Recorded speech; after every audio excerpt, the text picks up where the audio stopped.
that is the perfect note to ask, request. Knowing that 2 nights have passed since we last left this coterie of kindred, since we last left the shelter, those who do the impossible as easily as the average person breathes. What are your questions, suggestions, hypotheses, or corners we need to round off? I actually have a mild suggestion this week. All right. I know we're going to do something else next season, and then I assume come back to this.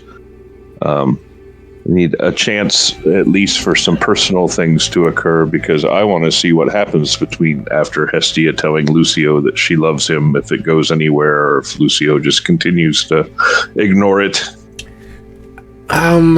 Yes. More downtime played on camera. Definitely.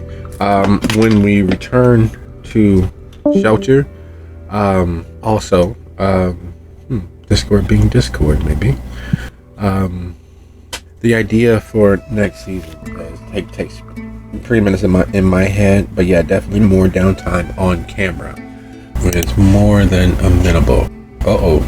They're showing us no green on their name when I look over here in Discord.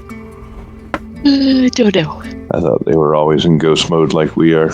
No, they usually are not. I'm sure it's some sort of crash, because I brought it up to her while you were gone, so I know she's not like, freaking out, I'm embarrassed, gotta go. Yeah, no. I don't know what's going on in Milwaukee right now. Well, Wisconsin. They're actually in Milwaukee. But yeah, Discord being Discord. We will chalk that up to a ever-increasing, growing, constant circle of technical difficulties that have plagued us from the very beginning. From the very first episode here in Chicago, well, here in Soup City Sins and the Chicago Chronicle. It's, for a while, it was a constant. Every week, every episode, there was some technical difficulties. But we are here in season 19. And yeah, there's no other way to say it except for I thank you all for the play that we've had. The opportunity to learn these characters as well as every other iteration, and I look forward to what it is that we might wreak and what havoc might come. Thank you and thank you. All right, and I've just got a missive. The power went completely out, so they're trying to get it back up and running, and it is a localized thing, so people's energy are not involved, so we will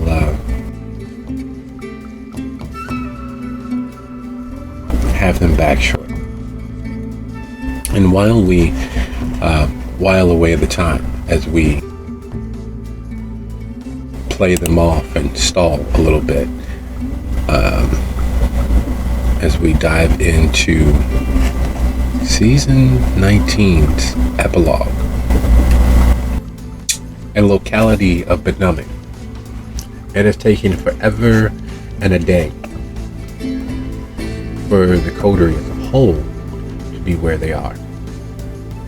They have outrun and outlasted nearly every antagonist. They have survived in places even fools would fear to tread.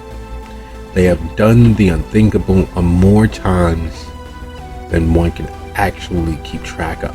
Whether it was facing down a sick, injured old lupine, whether it was putting an end to a lupine hunting party, whether it was facing the near entire domain of spirits wreaking havoc, whether it was possessions, murders, assassinations, unveiling who and what they were to the world around them, standing down and staring into the face of angry elders, Ensela, and powerful kindred of all stripe and strata. This coterie literally has done almost everything. The almost being a matter of perception. a matter of standing.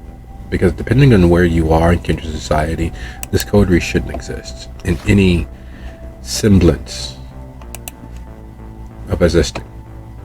They run a shelter of humans. They operate out of a shelter of humans. They are on a nightly basis in and around the discarded, uncared for, unloved, forgotten members of society. In short, they have their hand in a cookie jar as far as Kindred are concerned. They could literally make anyone, well, most of the people involved that they deal with on a nightly basis, disappear, and none would be the wiser. They have perfect alibis. Who would suspect them of being angels of mercy of their own flock? And yet they don't. They have access to the circulatory system, and yet somehow manage to never exploit it. They manage to never use it for their own true personal gain. They have connections to the Bahari, and they are not dread evil cultists who, well, proselytize and cull the members of their shelter. They are connected to and affiliated with sheriffs of the city, and they don't exploit it or use it for their own ends. They are rumors and gossips. They're used as the bogeyman for how bad things in Chicago are, for not just the mortals but for the Kindred population as a whole. And yet, over the last 2 days, they've yet again managed to pull off the impossible. They have arranged aldermen and council ward members to show up to the shelter, and not even during the day. They've had them show up at night. They've managed to stir up the attention of the local area positively for a shelter that no one wanted in the neighborhood. They have braved the depths and dark, searching for one of the invisible members of Kindred society, and managed to survive it.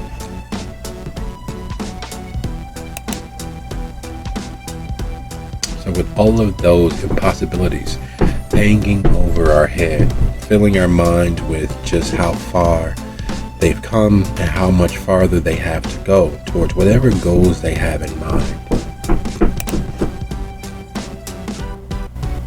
we pick up with Lolly.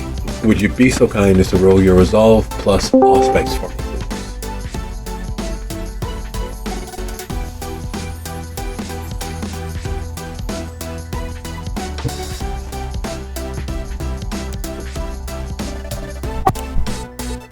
Let's see if thirst is working tonight.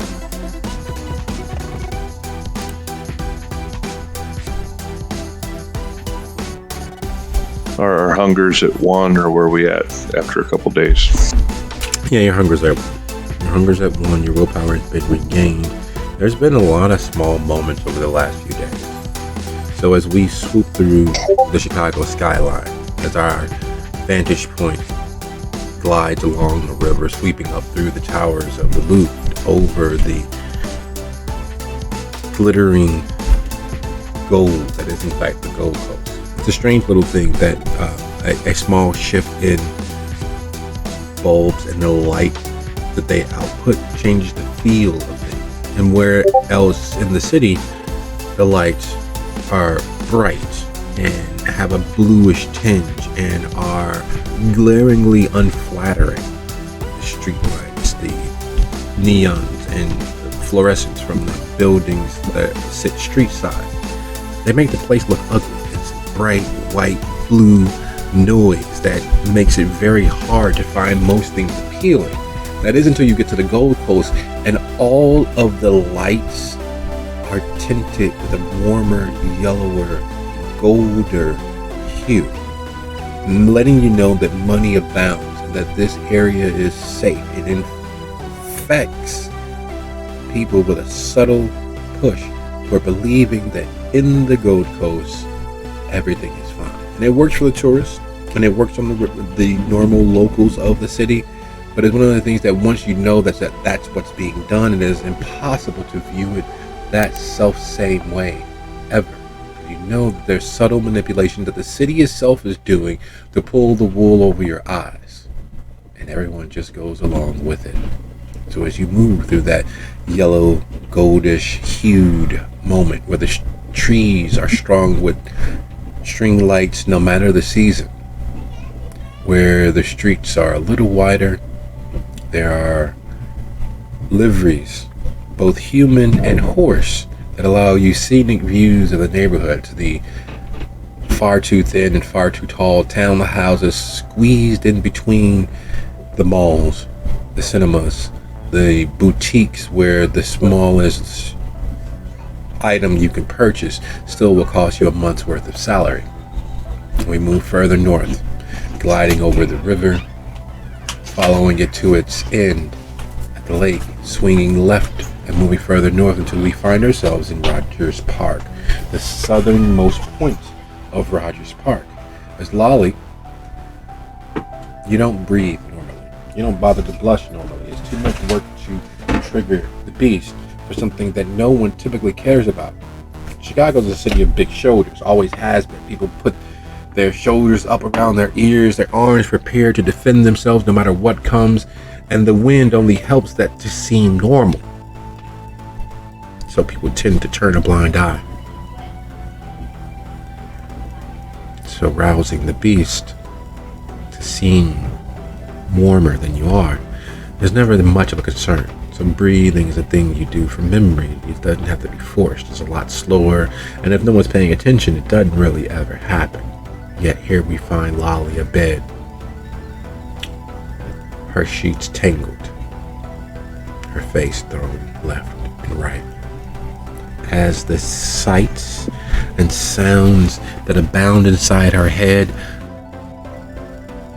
all but cause seizures, as one image flickers into the next, as one scent and one huge sound bombards the next. She's in a stadium she's never been to. It's huge. There's a baseball field in one corner, a smaller baseball or softball field in the other, and in between is a huge pantheon of humans moving and milling back and forth. And as they all congregate on the baseball field, their eyes looking up towards the stars above, you can feel it. Someone is cutting off your airways.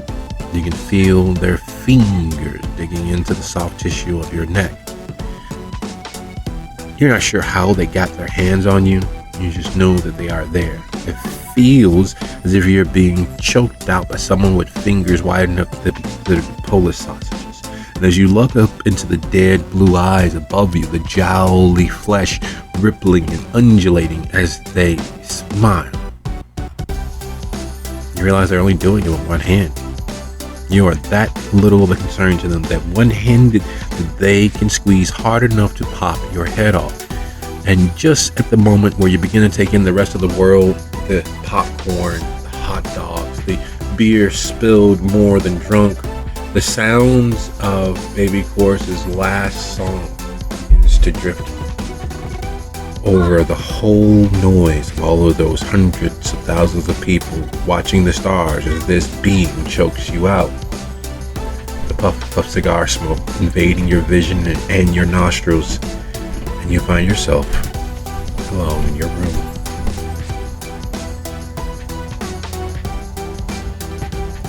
You've never liked the idea of Canadian bacon.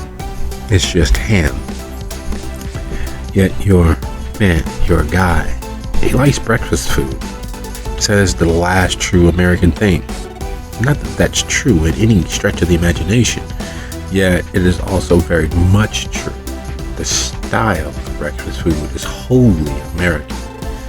Rashers of bacon, heaping helpings of eggs, huge slices of bacon, big pot fills with potatoes and butter and fat of every kind. It is decidedly American. But Canadian bacon's always bothered you, like a lie everyone propagates to themselves. Because if it was really a separate thing, then it would be called Canadian bacon no matter where you found it. Yet, across the border, in Canada, it's simply called ham. In Europe, it's called American bacon.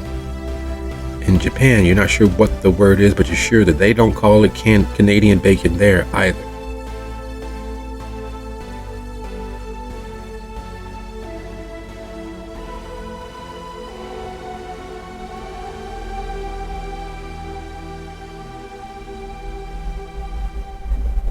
Well, that seems like a good thing for her to fixate on in the back of her mind for the rest of the night.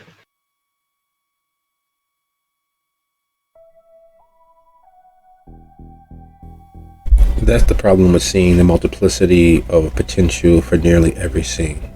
You know when there's a shadow cast, you know that the finish line for the race that everyone is racing independently is near. No matter which way you slice it, no matter which way you look, out there in that exploding, ever-growing potential of future, the options for where you stand as a member of the coterie grow smaller and smaller. You are racing towards the end, whatever that is. There's still several ways that you might be able to avert it, because if and when it ends, the one thing that you have seen far more often than anywhere else is that once and when it ends, so too do you.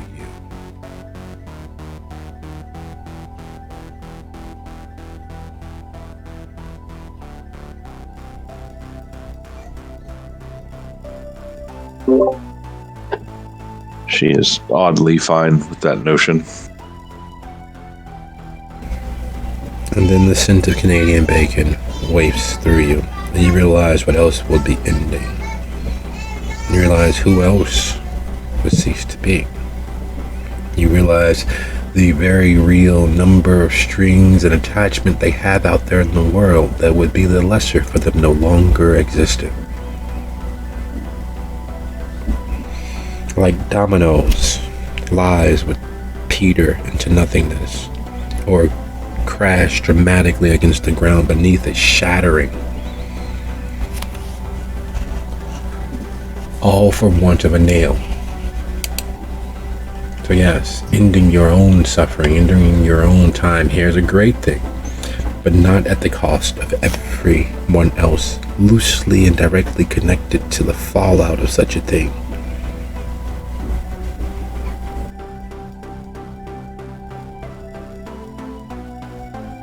Her eyes will well up a bit in the dark as these thoughts go through her head. She'll make a mental note that she needs to make sure that the mortal that is closest to her is perhaps taken care of if something happens to her. It's always considered morbid preparing for the eventuality of one's own end. At least in polite society. At least in the daylight world that most people insist on inhabiting, considering the end and making plans for it, there's a certain morbidity to it that is unescapable. People dread making wills and building trusts and setting themselves up so that when they are no longer in existence, those that they care for are sought after, that they are taken care of and made whole as one can be in mourning. Not an easy thing to do.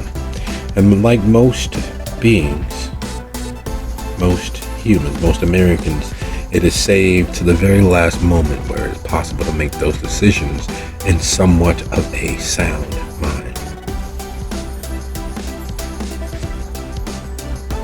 Speaking of a sound mind, 2 days at a sprint.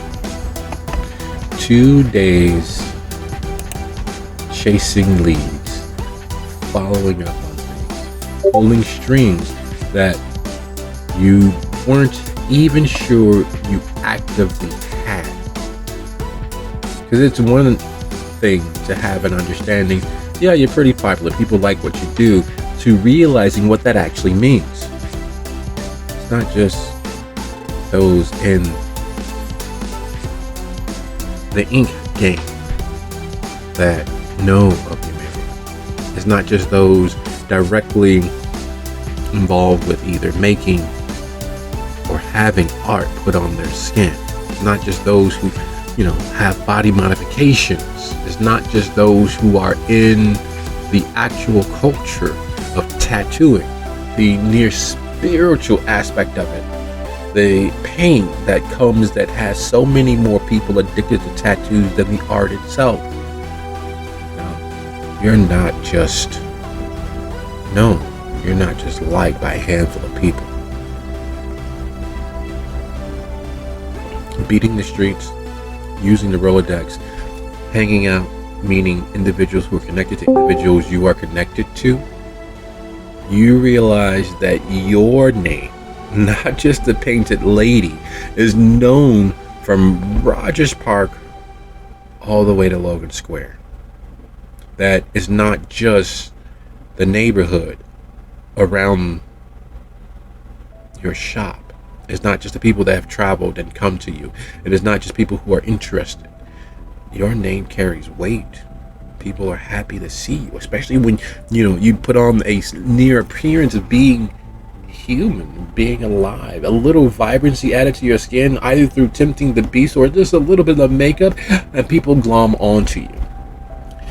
Over the last 2 days, you've had more polite requests. It's okay if I hug you? Than you ever thought was possible. The idea of pressing the flesh, the idea of being out amongst people who actually consider it a moment that they would always look back on, is humbling.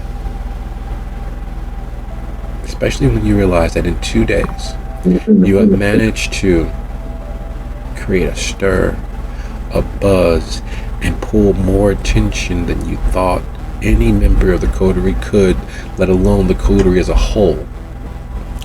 It all but invalidates certain thoughts you had several months ago, when the truth of the matter is you needed a patron.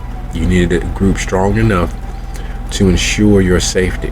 And while you did find them, you realized that being in the public eye, being a fixture, there was an inherent amount of safety you had. While tied to the Bahari, you were a target of opportunity. However, you were a difficult one. Removing you would have caused a stir, because it's not just the mortals. Kindred know you specifically and have connected you to the shelter because of the last few months and what you've all managed to do. The rumors aren't just the shelter anymore. It is quietly and out of the way. You can hear the rumors growing. Miriam and the shelter. Especially after your show, especially after your benefit. $75,000 is not a small amount, but that's what you managed to raise in pledges.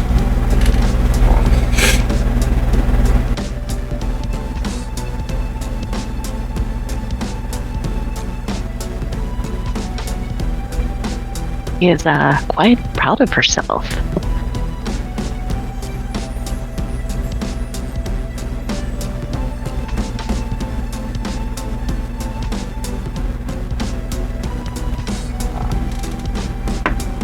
And you should be. A lot of hard work has been done. A lot of goodwill spread amongst things that don't really, in most kindred's eyes, seem worthwhile. And as you're patting yourself on the back, leaving the shop tonight, the decision needs to be had. You all need to, as a group, decide on whether you're going to have your brain, your minds, who you are, looked over in front of the entirety of the government at Elysium. Tonight's the last night that you all can actually do that. Tonight's the last moment where you all could go along with that idea and that plan. And as you're patting yourself on the back for the pledges that you managed to raise and the event that has happened in preamble, the build up to it, the aldermen swinging by, the ward bosses peeking their head in, all of that's great and wonderful. That is until you see that face. Turning north, away from your shop, crossing the street towards your car. You see him standing at the end of the block, which is only about a quarter of a block away from where your car is. And you've seen that face before. You know that face and you're trying to place, was he a client? Was he one of the interns that tried to learn the art? Was he one of the Baham? And would you be so kind as to roll your intelligence and insight? Where do you know that face from? You've seen that face. You're positive. That strong jawline, those dark brows, those eyes that seem to look into your very soul. You've seen that face before. You know it. Would detect lies be applicable? No, he's not hiding. He's not lying about anything. He's just there, clearly watching you. Like, there's no pains taken. He's not looking at his phone. He's not looking at his watch. He's watching you walk across the street.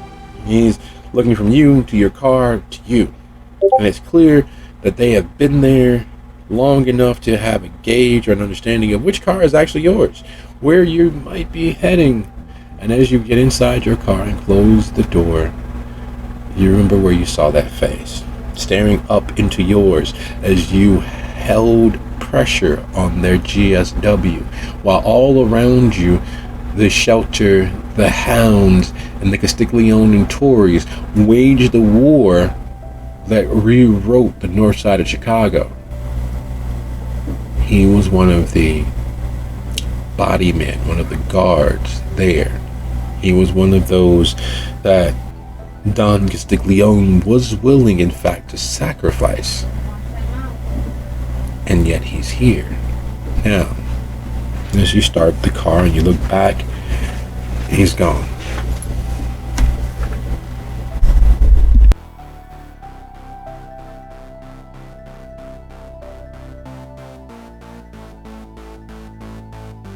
She will make a mental note of that.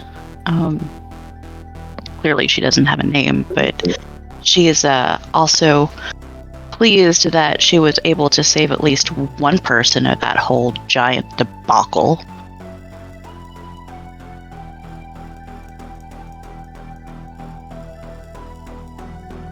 And that's the funny thing, when you consider it, as you make your way towards the shelter. Saved them from what? Due to your actions, Don Castiglione was no longer around. Due to Sophia's actions, the employer that kept them whole and safe, provided for them, was no longer as fluid as they once were, if they are at all. The employer which had provided for him, that he had been willing to all but die in the name of, because he was sure his family would be protected or taken care of afterwards, isn't the same. Hasn't been the same. Has been under constant, consistent attack. And while a GSW such as that, normally, if you survive shock, your chances of survival are roughly 45%. There he was. Fate always gives with one hand and takes away with the other. Because in consideration of that, there's a lot hanging in the air. And while it's not the entire sword of Damocles, it is definitely a well-placed chancellor aiming towards you. Potentially.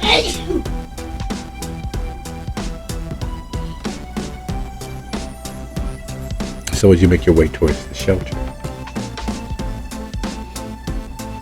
we race a bit farther afield. Hestia, with no exaggeration and with every true sentiment in your being, fuck the chantry.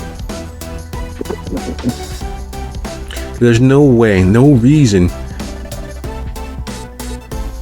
for you to feel as at home here as you have this last night. Knowing what you do, putting 1 and 1 together to get that illustrious 11. Understanding what you do, that all things are as they are and never what they seem to be. There's no reason that having taken the hospitality offered to you that you should feel as rested as you do. You shouldn't feel this good, and yet you do. There's no constant pressure on your skin from the forces of this world and the next bombarding you. There's no pressure on your mind from all of the effort it takes to tune those out, to not peer into the dark. There's no frayed nerves wondering when the other shoe is going to fall. And those many plans created by you and Simone all those years ago for escape passages and how you're going to get everybody out are going to be used. This is the first night in several decades where you have willingly slept, died for the day, somewhere that wasn't yours. The willingly part is what makes it all the more interesting. You died for the day in marshes and bogs and caverns and caves and basements in various places because of need, because of safety that was lacking, but you were willing to gamble. It was either that or the sun. And this is the first time that you've done so willingly.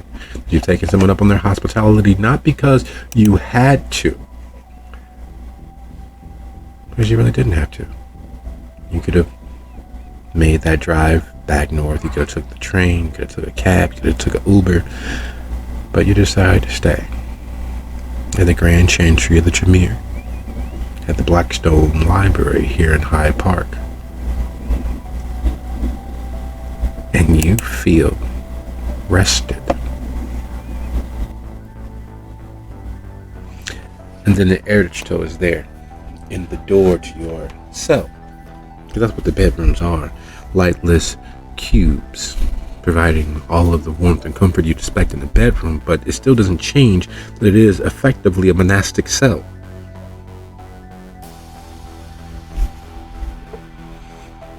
I wasn't sure you'd be awake, Esther. It was a pleasure having you. Our ceremony last night, I do believe, will provide those souls some peace.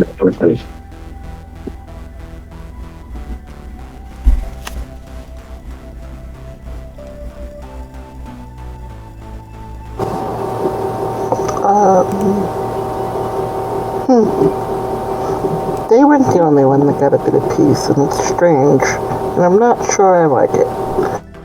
You know, I work better when I'm stressed out, but I'm not stressed out right now. This is weird. Ugh. Anyway. I'm sorry you feel that way, but thank you for your assistance in taking us up on our hospitality. Regent de Sable, unfortunately, is tending to something in the south. He had to leave right away, but he did leave orders to ensure that you were well taken care of. Yes, there seems to be an issue with one of our southern chantries.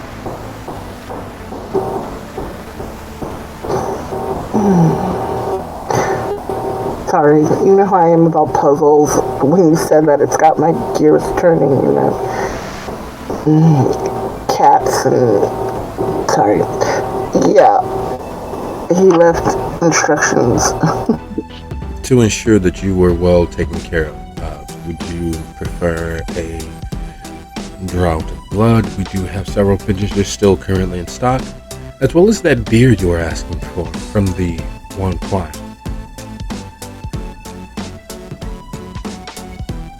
though I must say it is not entirely actually beer.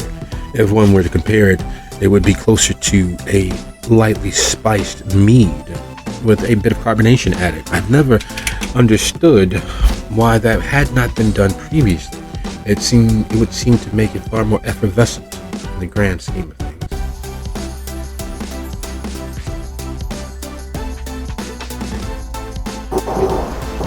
I hate to say it, I really do, and I know why he did what he did in a way, but drinking the stuff that they made makes it seem like we were accepting hush money almost, or that's how it feels.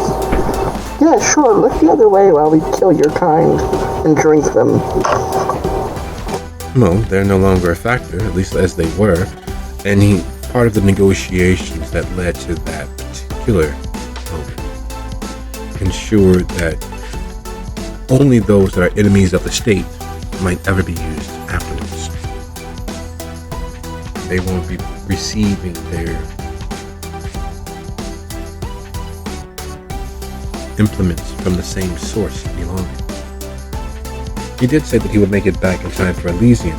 Would you like to wait here, or are there other things you'd like to tend to before you both meet at Elysium tonight?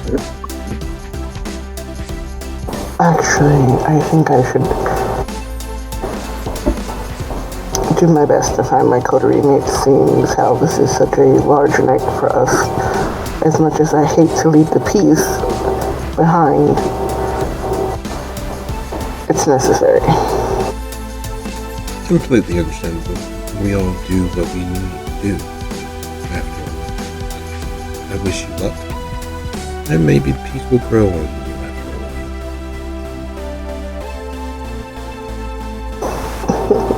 while. You had your way about it. I'd practically move in here and give up the shelter, I think. It might be the best decision you've ever made. Some things are just simply not worth the trouble that they bring. You know, I think if Karen agreed with you on that, I wouldn't exist, but at the same time, I can't help but think like you're possibly right. Anyway, thank you again, and she's trying to think would it be okay to hug her at show or just like offer her a handshake. There's no express tradition against kindness of any sort.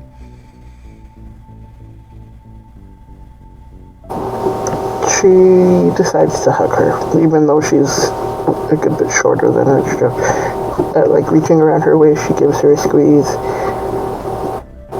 In case the worst happens, and I don't get to say it again, you have stuck by me even when I didn't realize it.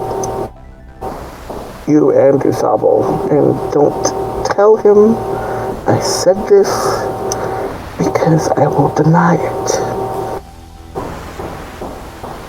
But he held faith in me when I didn't even hold faith in myself. So, there is that. But he's also a very, very wily and strange old man. He can seem that way. Go and steps back. He definitely can seem that way. Good luck, Hester. Whatever you all decide.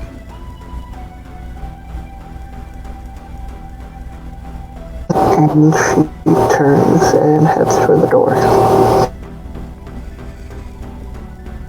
There is a feeling that upon leaving that you are not the biggest fan of. It's the feeling of finality. That there is a momentous decision that will change the course of your time. That the world itself will shift sideways.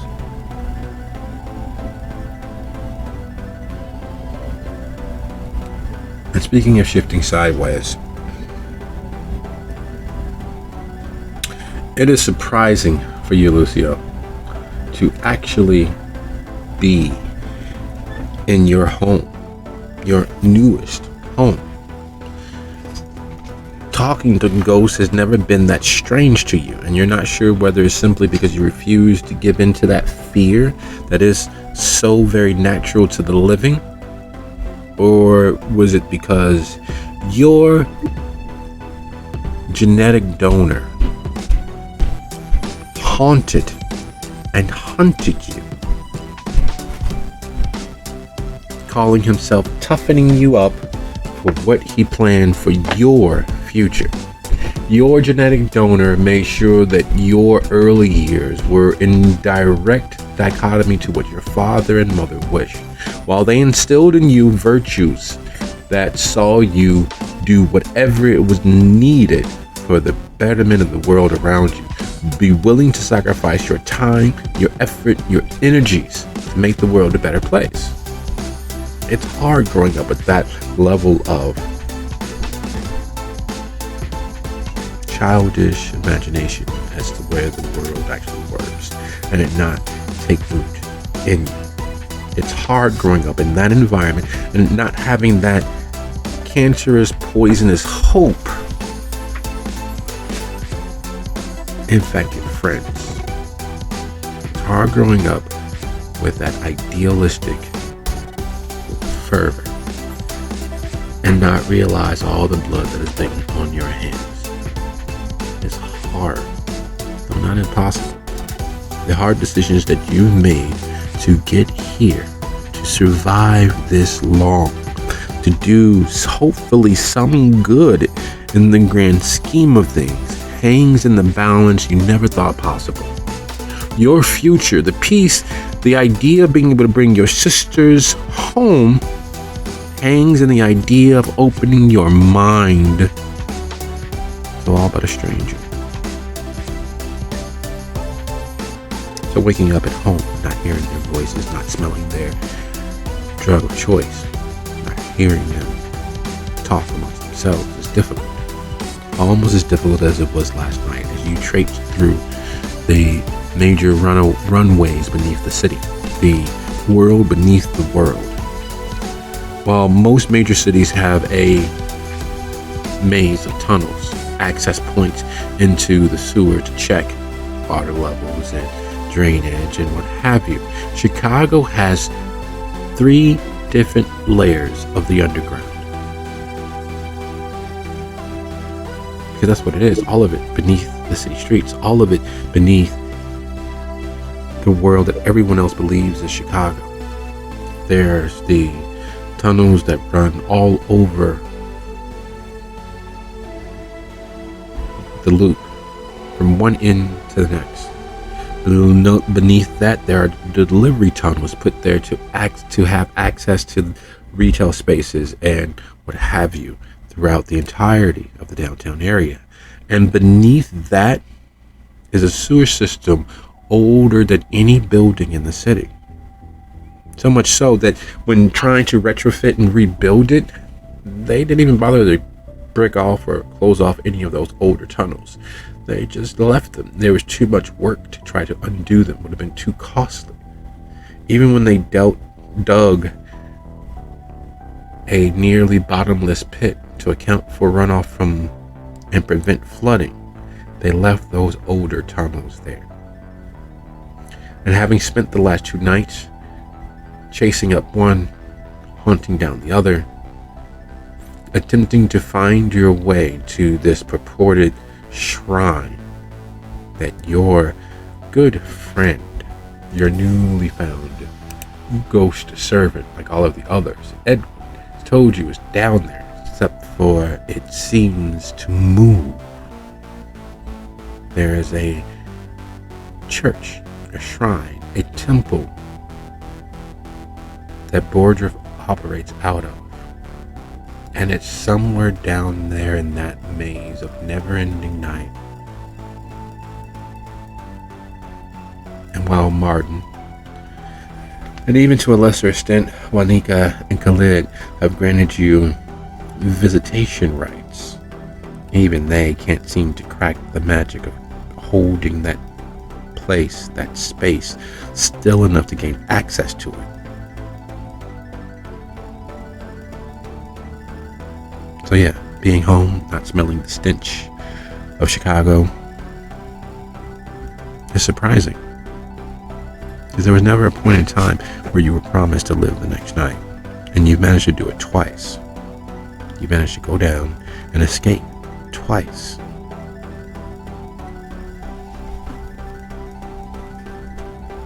But tonight, decisions need to be made.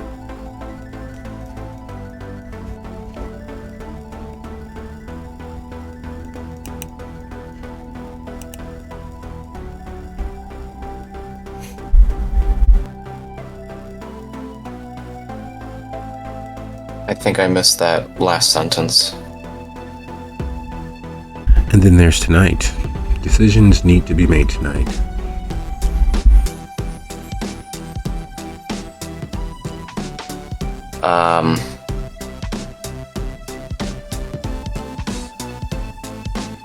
So is that all that Lucia was able to accomplish over the last couple days? Yes. Okay.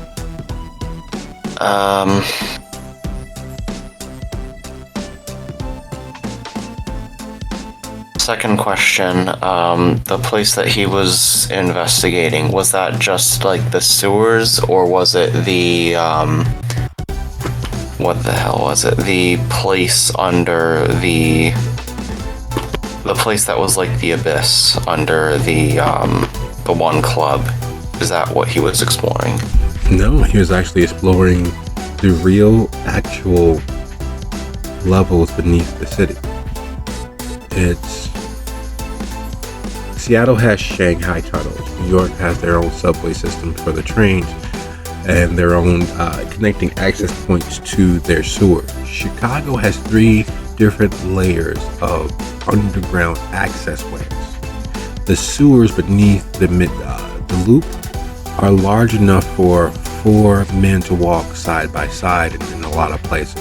And there very well is a tunnel, well, a hole built for overflow of flooding to allow for nearly the entirety of water that's easily accessed via the Chicago River into Lake Michigan to fill.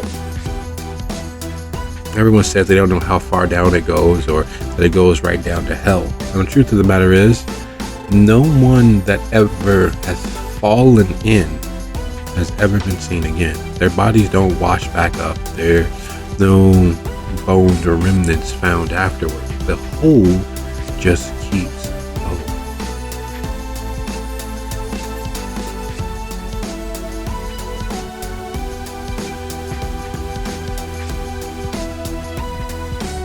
And then there's the fact that supposedly Bordref has a church, a shrine, a holy place that moves, that exists in the actual sewer or has access to the actual sewer.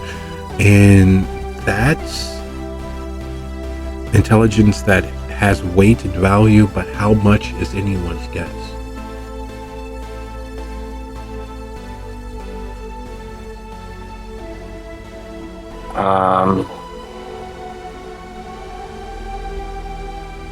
And I'm assuming tonight is the night of the Elysium, right? It is.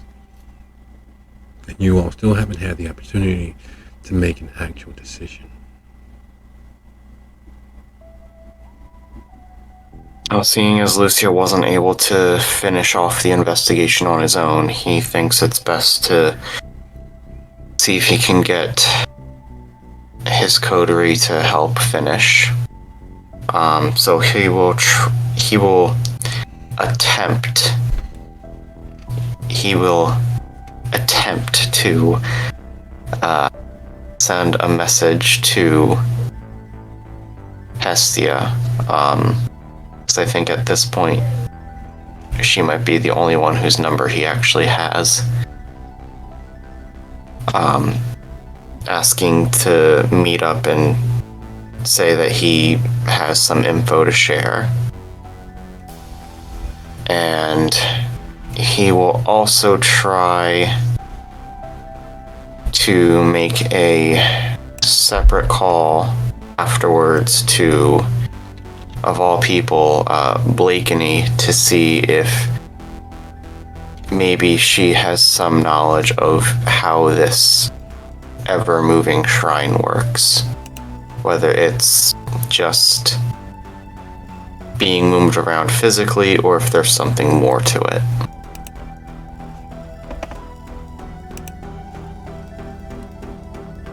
Okay.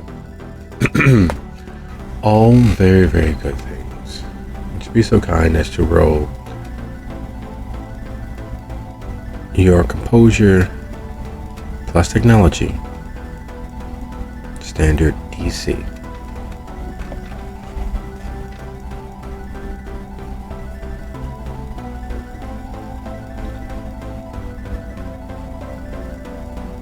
What is the DC? Standard 3. Ay, caramba, that's...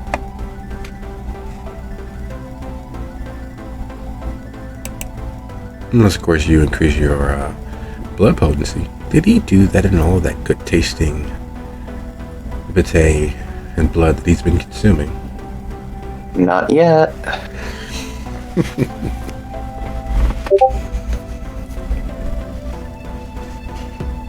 Wow, would you look at that? Alright, excellent. Go ahead, type that message out to Hestia. And while you do that, and that message being considered sent and received, because for the first time in a very long time, your phone does not give up the ghost. It does not give you guff. It does not call some mystery number. It does not connect with the spirit world. It just sends your message.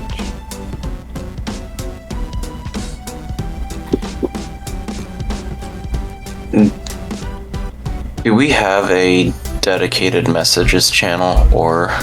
No, just lobby or where else you want to put it is fine. Okay. Soup City Sins it is. Hoorah.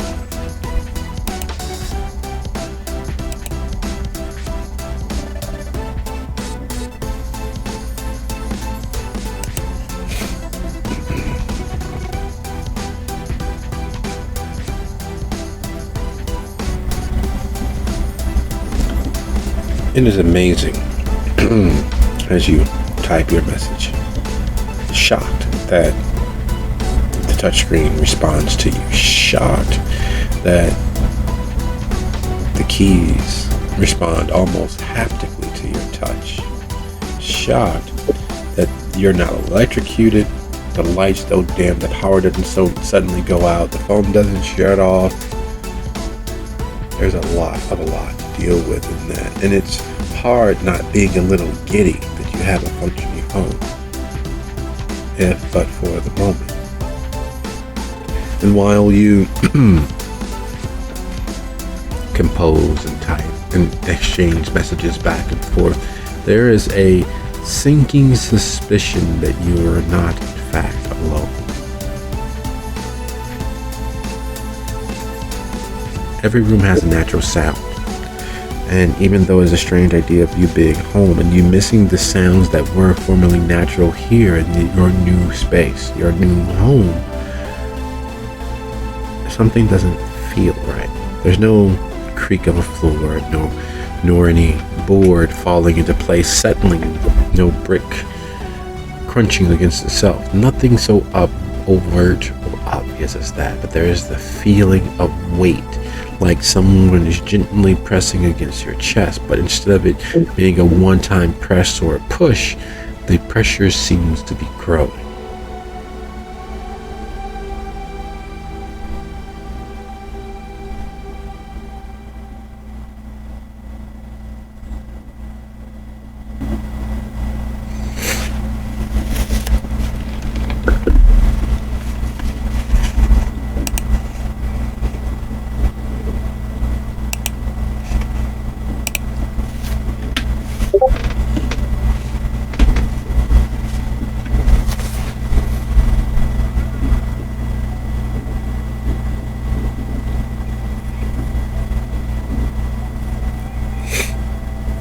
Feeling that pressure, feeling that presence. What is it that Lucio does?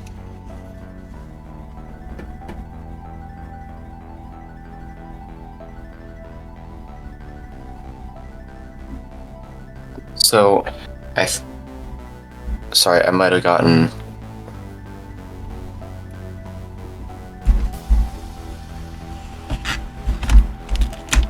So what exactly is it that he feels? I was trying to focus on writing the message.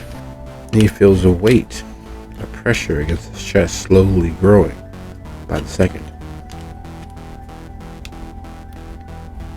He flips on Oblivion Sight because it's not normal for him to have heart palpitations. There's nothing so sad to him in this moment, save finding himself alone. Edwin is there, but Edwin doesn't count. He's all but your man in body and mind, though he has no body and doesn't quantify as having a mind. He's a soul, or the remnants of a soul that is still this side of the shroud, much like you, who dies by the day. Being alone is well, there's no other way to say it. It's fucking sucky.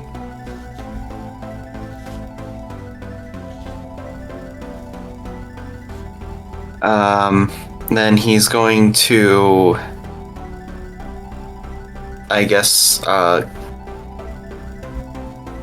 clutch at his chest and try and focus on the feeling, because either that's something trying to tell him something, or there's something that he can't see that is trying to kill him.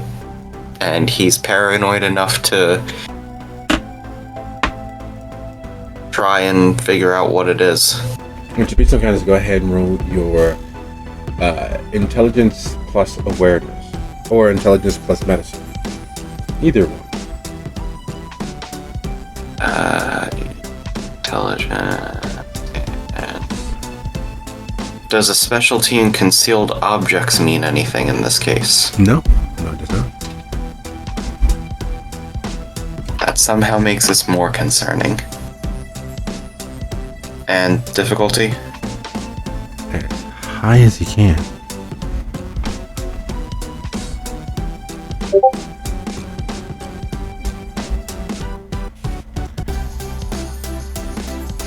Your father worked hard every day of his life.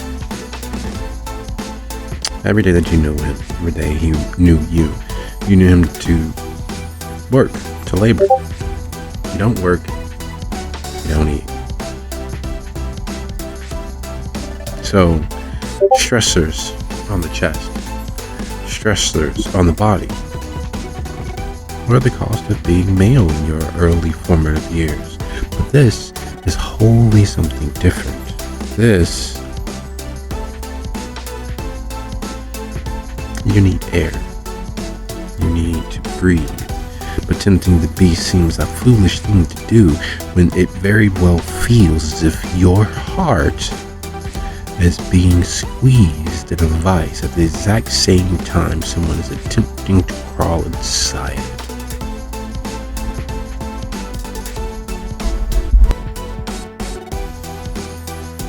Oh, I think I remember now.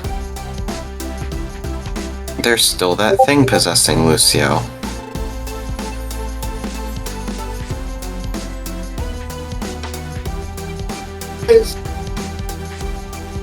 One second. Gotcha. Been following the market the last couple.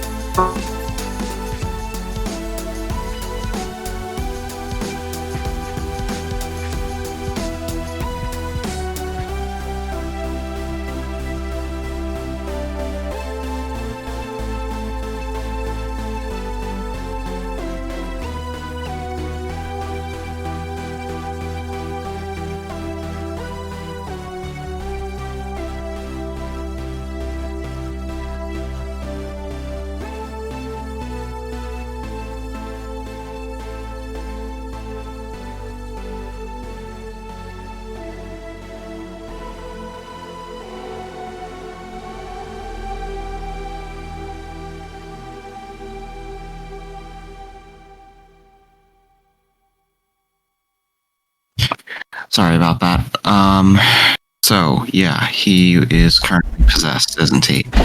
And it's trying to take over, isn't it? That is a very good assumption. But there's only one way to find that out. Either give in, which is always an option. Though he's never been a quitter. Of course, that doesn't mean anything considering this is the shelter after all. He is a member of the shelter, and doing the impossible, even just for themselves, has become their hobby. It's become their ballywick. It is fully within their yard of things to do. To do the impossible. To let go. Oh, hell no, he is not letting this thing take over.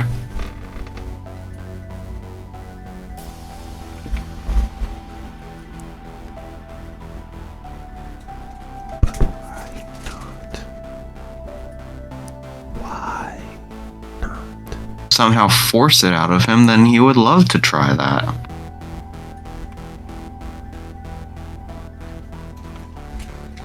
And therein lies the many shoes yet to drop as Lucio decides what to do with the remainder of this evening. Tonight is the night of Elysium.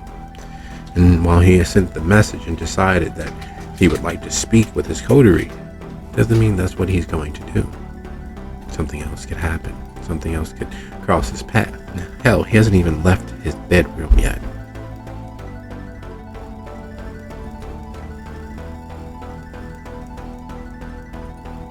So he's gonna try and suppress the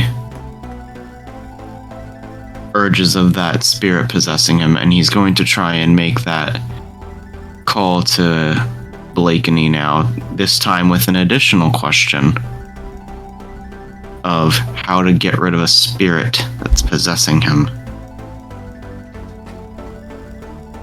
Because unfortunately, it seems Sophia is no longer an option on helping with that.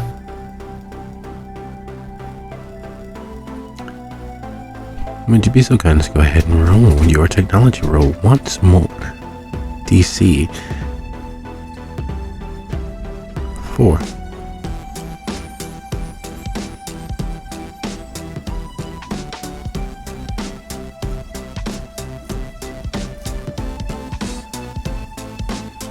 Okay, by the power of all the dice gods, please don't screw me on this one.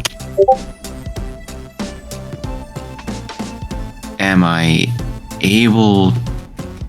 I can't tell if I can reroll or not. Okay, I can. I'm going to try and spend willpower.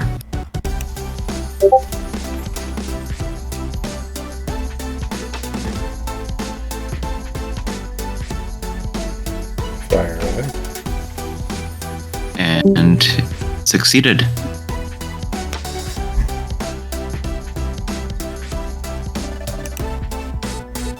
There is a extreme amount of elation. As struggling though you are with that darkness that's inside you, which is far closer to the surface than you have felt in a very long time. Not that you don't feel the darkness within you, not that you don't realize how bottomless that anger and responsibility and sense of duty goes. On both sides of your family, on both sides of who you are, that leaning towards doing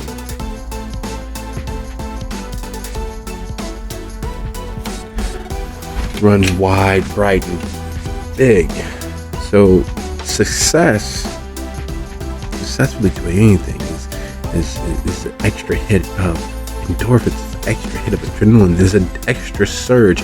And when you complete the call, you can hear the dial tone as the other end begins connecting. A little chirp of a ring. Something else occurs to you. Something that has only happened 3 times since you've known what you are, who you are, when dealing with other Lasombra. The interference of the technological world only grows when there are more of you involved in the thing at a time.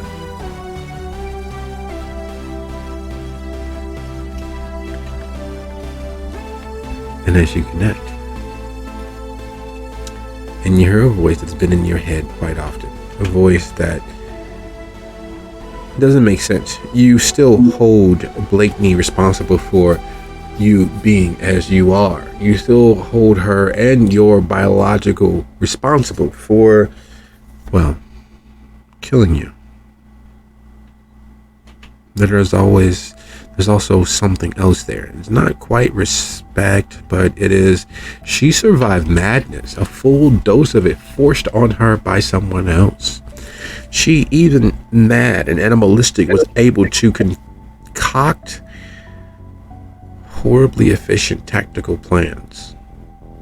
Even mad and completely out of her mind, operating on the lowest level of animal intelligence, she was a force to be reckoned with. And you defeated her. You spared her existence. You kept her alive, even though everything in you said she deserved the punishment of death. So hearing your sire's voice on her number causes your heart to skip a beat.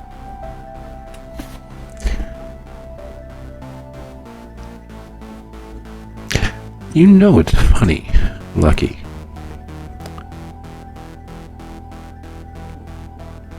Blake was just talking about you the other night.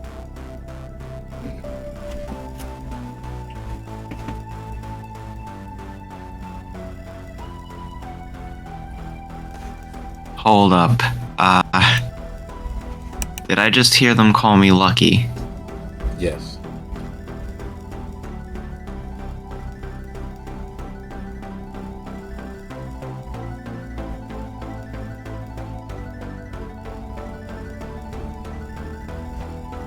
Hello, can anyone hear me? Yes, can you hear us? Yes, I hear you. I just want to make sure I heard you right there. You said, or they said, they called me Lucky. Is that right? Yes.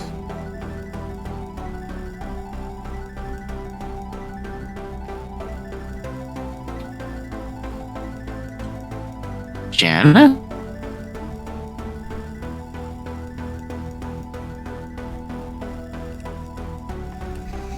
I believe you got the wrong name, but the right feeling.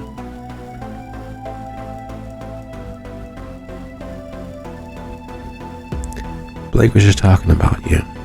We were getting ready to make a trip. We,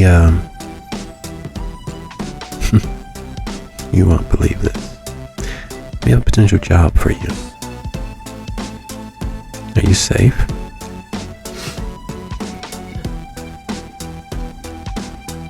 Am I ever? No, but I thought I'd ask anyway. We're coming your way. There's certain things one should do as the sheriff and hounds of the newest Camarilla domain in the Midwest. Oh, congratulations. It'll be ours soon enough. But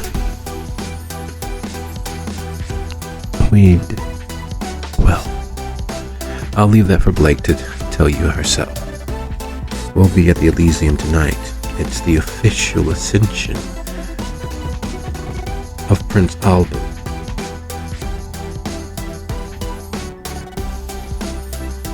Oh, that is interesting. It is. Speaking of tonight's Elysium, I was thinking of bringing a certain gift for everyone, a wanted criminal. I'm just having a little trouble pinning down their exact location, and I'm wondering, this might seem odd, if you might know anything about it.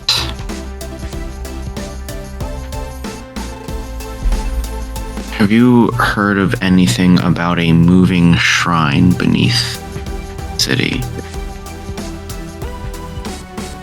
No, but the Toreador Cronus did, and his child They supposedly had a book, The Footsteps of Zelios, supposedly passed down from one elder to the next, and it ended up in their hands. As one of the few accepted autarky at Elysium, I'm sure they'll be there tonight. What is their name? Cronus, child of Telinkstri Alzun. For a number of years, Link was Annabelle's closest rival for Primogen with Toreador. They went into self-imposed exile somewhere in Indiana. I heard they're repairing custom cars.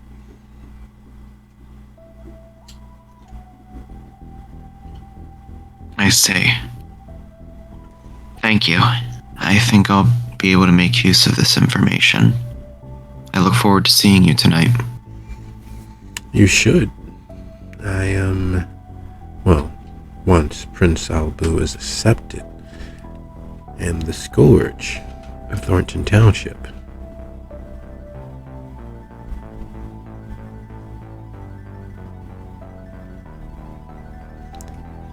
See you soon, Lucky. See you soon. And he hangs up.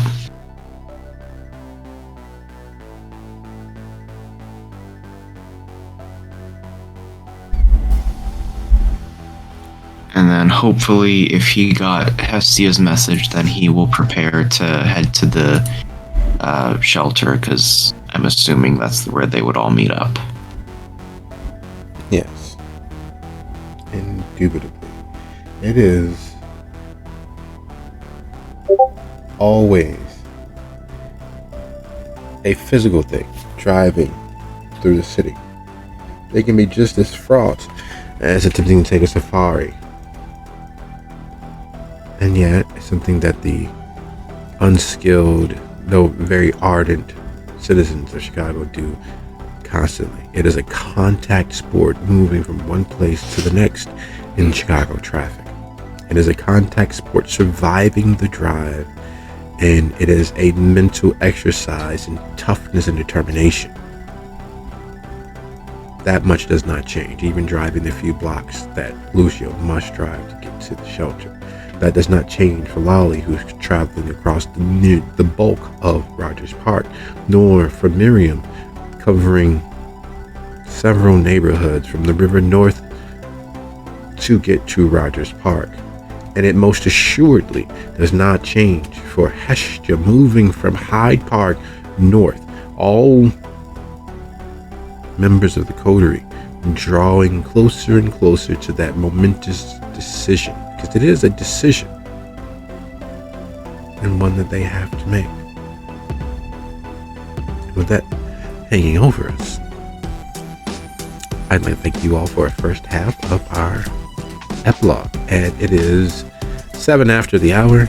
We'll be back at 17 after.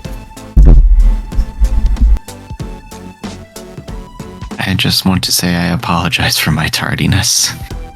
It's all good. Life happens. Yeah.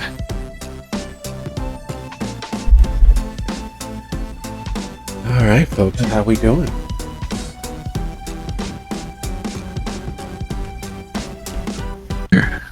Yes.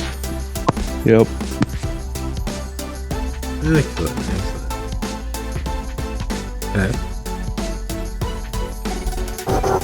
Yep, I'm here. Sorry, just trying to fix my Clip Studio Paint.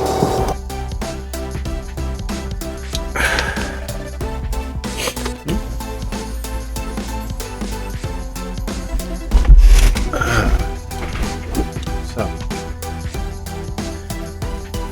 we are back.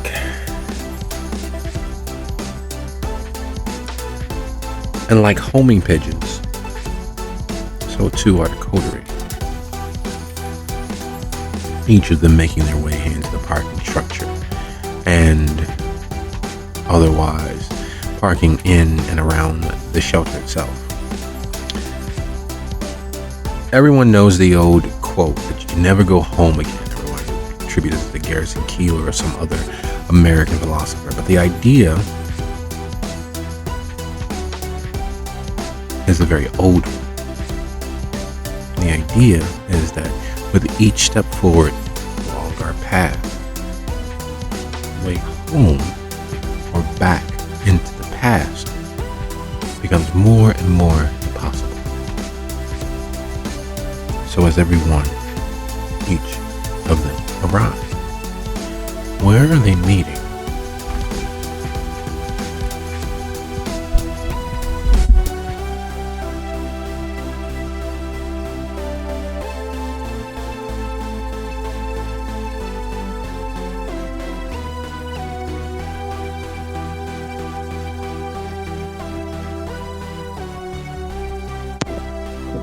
I know for her part, Lolly would probably prefer to just meet them at the Elysium.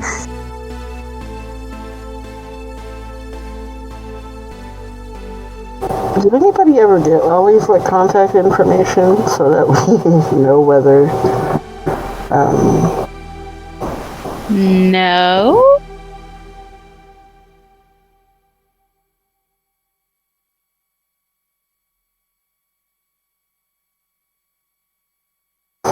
well, then I guess in answer to that, Wally's probably going to go to the Elysium, knowing that we eventually have to come there probably, and then we're going to all show up at the shelter.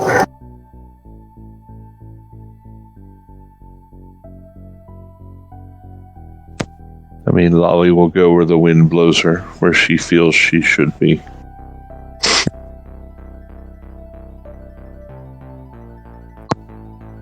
But she would prefer that where the wind wants her to be is to meet you guys at the Elysium. But what we prefer and what we get are two different things.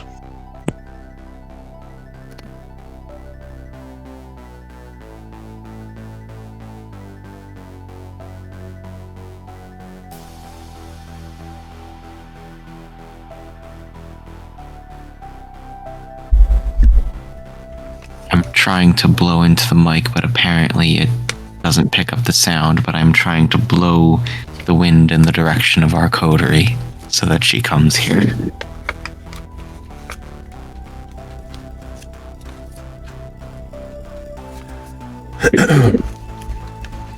So the question remains, where are they meeting?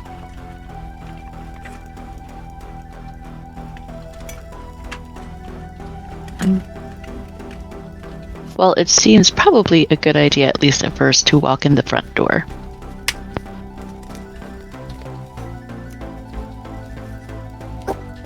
Well, every time they go in the front door, there's always a problem, and people want them to stay and figure it out. But I guess that would be the place to go in, because since they still haven't fixed that one collapsed place, front door it is. Lucio's gonna try and take the back way because he's not really willing to blush at the moment. Well, remember the morgue lets out through the main entrance in the office, which is still blocked. Oh. You all haven't had the opportunity to remove rubble and repair the entrance. It's been a busy few weeks. It's been a busy few days for the coterie. And certain things are in disrepair. It's funny. In that case, he will have to use the front. And we'll just say, if anyone asks, that he's feeling a little under the weather.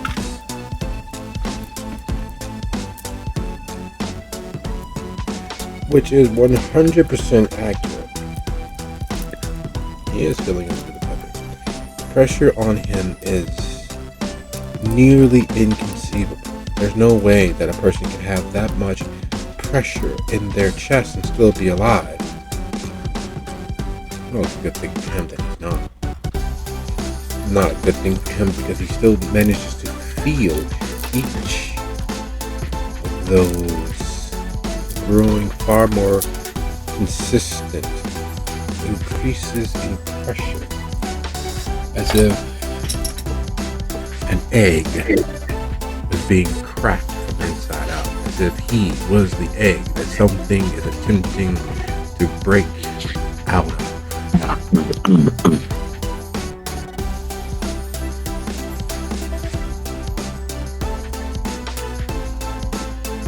Just for the record, of the coterie member gathered, who is actually flushed?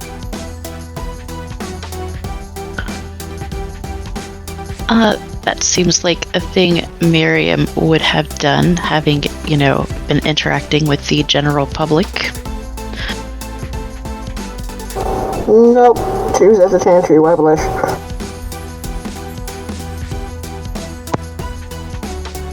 Lolly yes.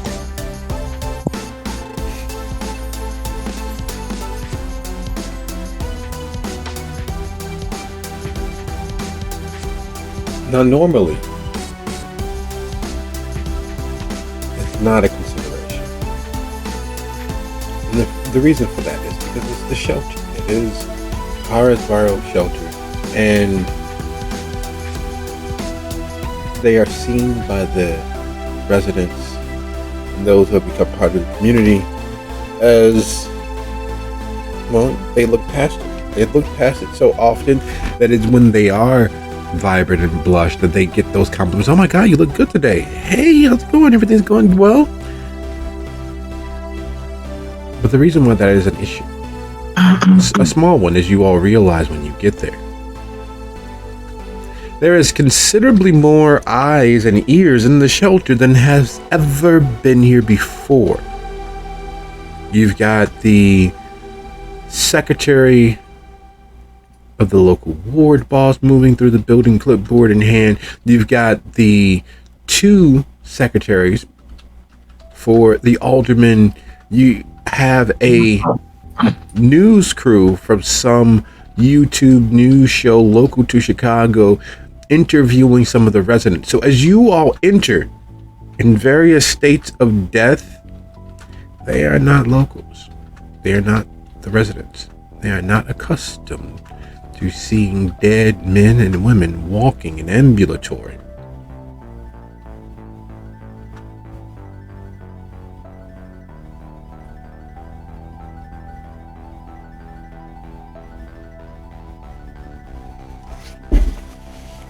And was set up at the front desk, being Alma. Javier is there.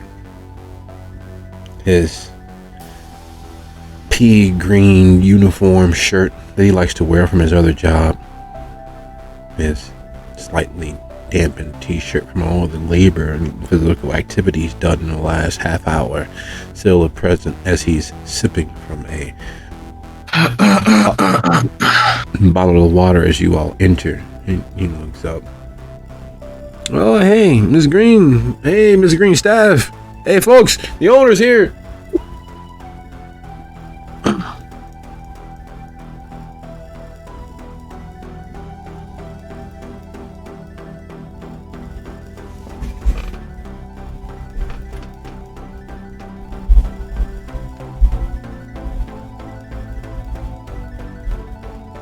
And it begins.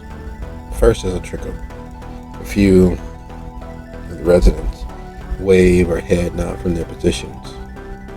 The secretary for the ward boss begins making their way over, reaching inside their blazer pocket for a gun, a knife, or collapsible, retractable sword are the first things that go through most of your minds. But she's only reaching inside her blazer for her card holder and moving the clipboard under one arm, still holding the pen. She produces the card. Oh, hi. Oh my God. Miriam? I didn't know you'd be here. We didn't set up any photo ops tonight, but we're glad that you were able to arrange all of the attention on the shelter. This is a great place. I didn't know you all had... Are you guys feeling okay? Oh, they've just got a bit of the sniffles. Maybe they should go rest, and I can give you a tour. Would you be so kind as to go ahead and roll your manipulation and persuasion?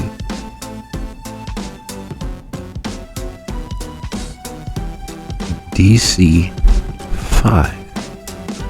Several of the members of the coterie who did not blush, in fact, have reduced humanity. So is there a difference between their humanity and 10 plus 1?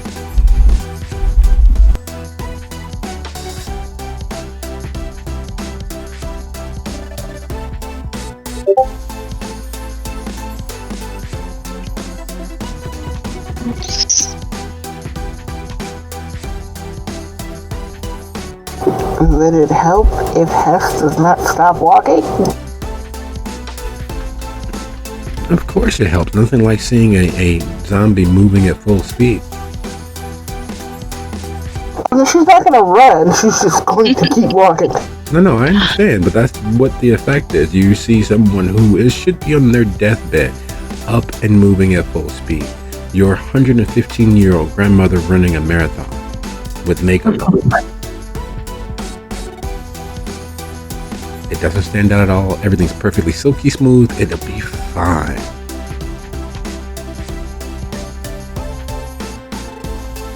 Or at least that's what you tell yourself as you continue moving through. Those of you with a wits and awareness of 5 or higher that are still in the immediate area as Miriam closes on Secretary. There are 2 things that you know for sure. One thing you know for certain. The jig is up. That is not the calm face of someone who believes what they're being told. That's the calm face of someone saying, sure, of course. I wouldn't dream of calling the police. And they've already called not only the police, but the National Guard, and they're just biding time. So as Miriam closes and offers a tour, that would be lovely. That would be great. And despite the clear, bald-faced lie therein, they're able to keep a straight face, almost as if they practice lying consistently to the point where the lie, the truth, all of it blends together into one delicious pot to be served to those less deserving of honesty.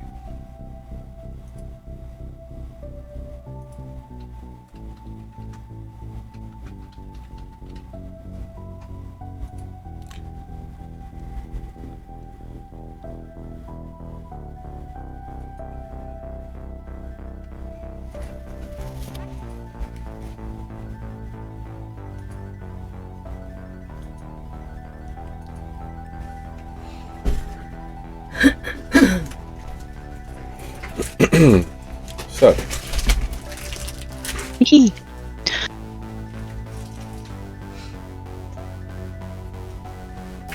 So who was it that we have realized has figured us out? the ward boss's secretary. Okay, as Lucio passes by him, because he does have a high enough insight, and you said it was wits and insight, right? Yes.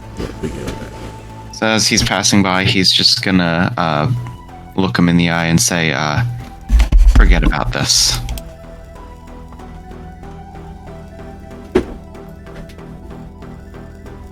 And he's gonna drop a cloud memory on him.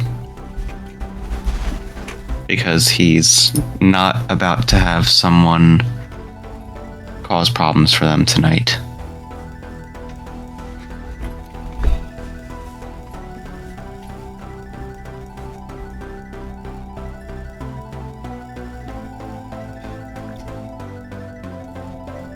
They pause a second, placing the card back into their card holder back inside their jacket pocket.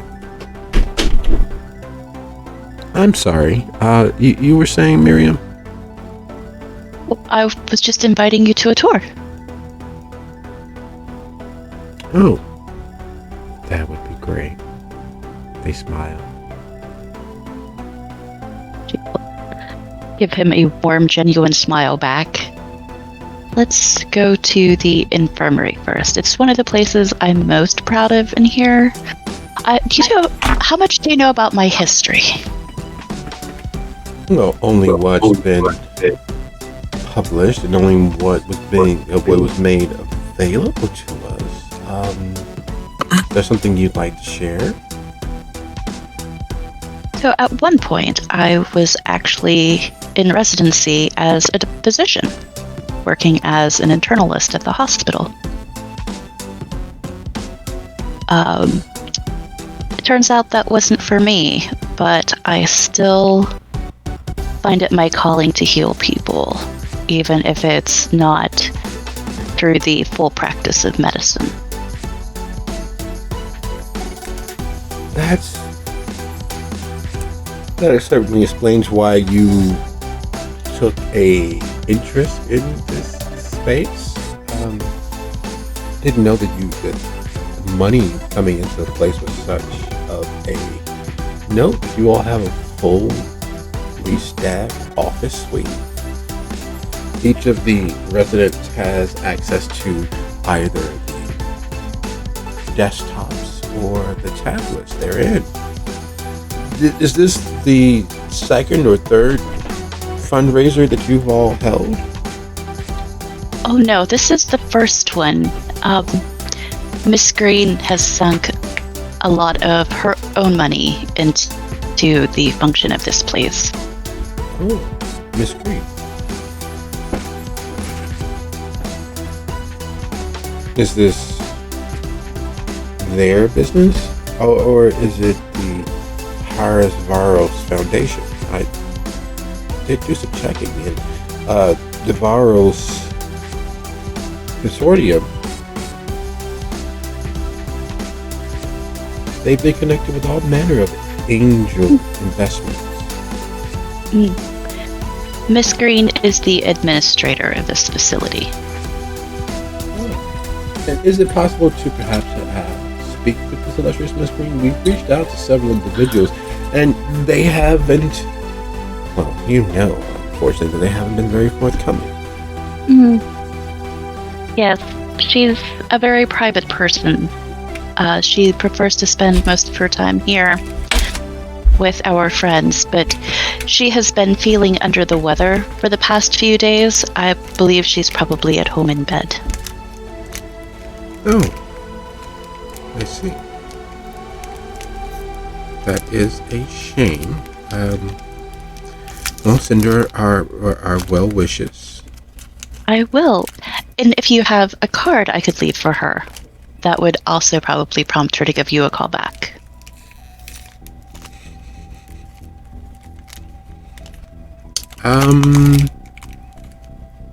Yeah, sure. I got my card around here somewhere. And she starts patting her pockets and looking through her portfolio beneath the clipboard, looking for her cards. Speaking of looking for her cards, we're taking it that Hestia, Lucio, and Lolly continued on to the office, or were they looking for some other place to meet inside the shelter? Eventually we know that Miriam might show the office, so I am trying to think of the least used room without going all the way inside the Haven.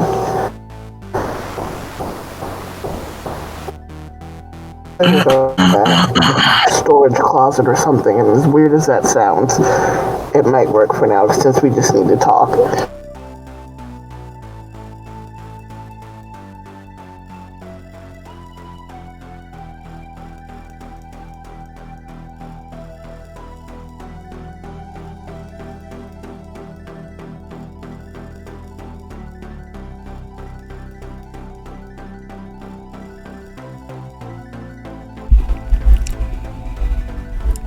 So you guys are in the freezer.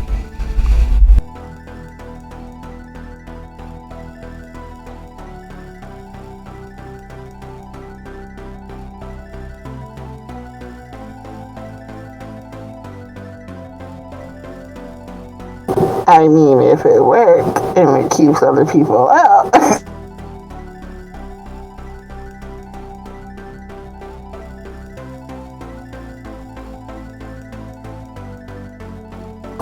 Since they have privacy, S is gonna look at Lucio. Well, that was close. What the actual fuck?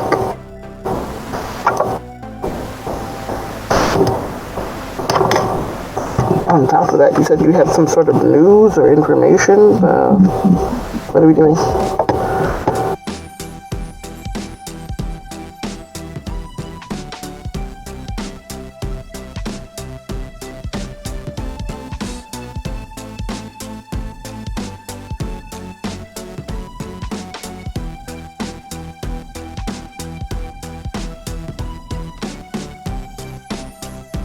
So as you three are in the freezer, as she puts the question to you, Lucio, is there something you all are discussing? Lucio will just come out and say what he's been working on over the last couple days, as he is trying to bundle up and not freeze to death in the freezer. I have been trying to track down Bordra for the last couple days, and I've only had a bit of success. He has some shrine that he uses as his base of operations in the sewer systems underneath the city, or within the underground portions of the city, but problem is that it seems to be able to move. It's able to change its location, and it's been hard to pin it down, even with the help of Martin. I attempted to reach out to Locality earlier this evening,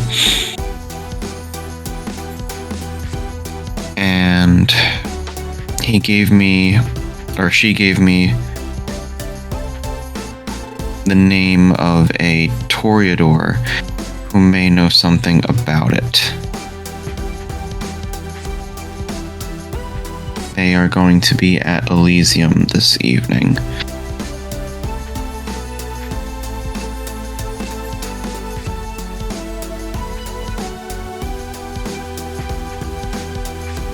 My hope was either we could catch him before Elysium, or we could work together at Elysium to find this person, get what information we can, and then offer bringing Bordruff to the Primogen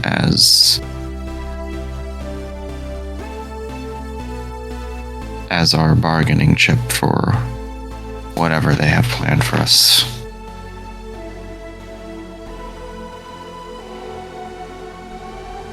But let's hear your thoughts.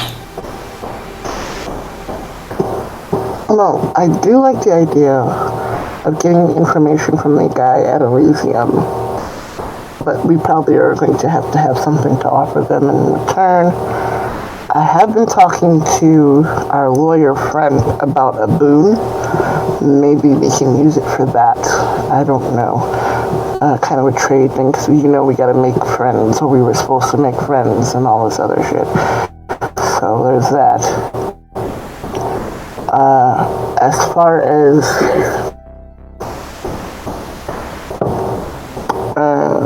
offering him to the council of the city as part of the bargaining chip, I don't know how that's going to go over. Mostly I would say that we shouldn't tell them that we have designs on Bordruff at all, because there's that whole point of not getting caught. If we make his ass disappear, we want to have the least amount of "they did this" as possible. There's that. But then that also ties us back to the fact we need to decide if we are going to let them play in our brains or not to give us license for reasons to go after Bordruff, or if we're going to keep them out of our heads and just do this all on our own. While normally I would say, let's fucking handle it. lately, let's fucking handle it ourselves has not worked well for us. So I'm kind of on the fence as to whether or not we should go with that whole other people proving our things for us, but at the same time, Lolly pointed out before, she's not sure that we should let them play in our brain, especially seeing as how they can't always be trusted to be who they are. So there's that. That's a lot to figure out. It is. There's definitely a risk. I'm not denying that, but Critias was the one who suggested this, and for what it's worth, he has had our back this entire time. Even when we were expelled from the Camarilla, he was still attempting to help us, attempting to show his support. I trust him insofar as I can trust any kindred.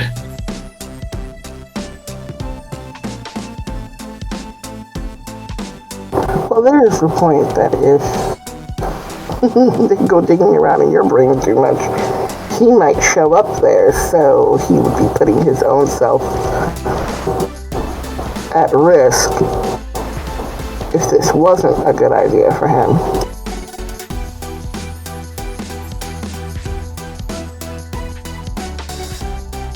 I think he's well aware of that fact.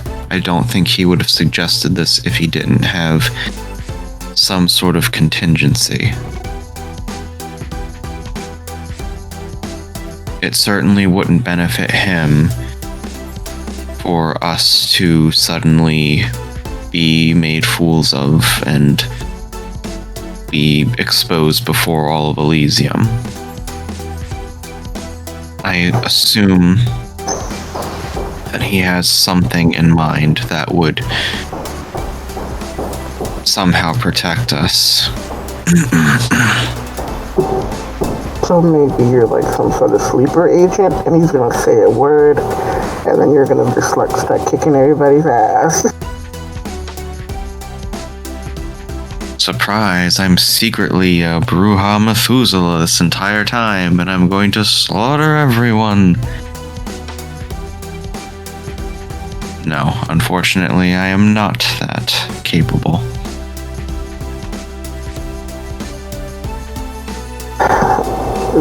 I have such towards Lolly. Look, I know this is not your cup of tea. You think we're probably a lost cause and that we're fucking maniacs and run around doing all these horrible things. But yeah, I understand for the most part we've done what we can to just survive in this weird ass city with people constantly fucking trying to Scooby-Doo plot against us, where it's not really a monster, it's actually like the banker or some shit. Speaking of which, that guy, yeah, problem. But you said that Evan sometimes isn't Evan, and I get that point, but just how bad could it get, just so we know, if we let him do this whole thing? Like, how much information could he possibly get that we don't want him to have if we let him do this? Or do you know?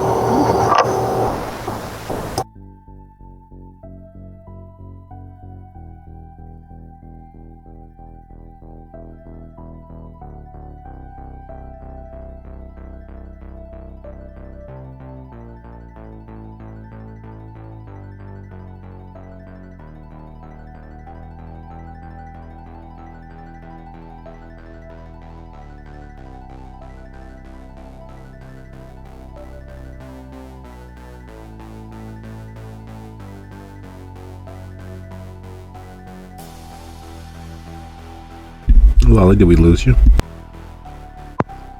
Yeah, I was zoned out. Where are we? Or freezing to death in the Arctic. Sweet. Hess asked Lolly how bad could it possibly get if they let Evan into their head. Like, how much information could he possibly pull? What limits there are to his abilities, that kind of thing. I don't know what he's capable of. Of course, I do know what he's capable of, but I don't know.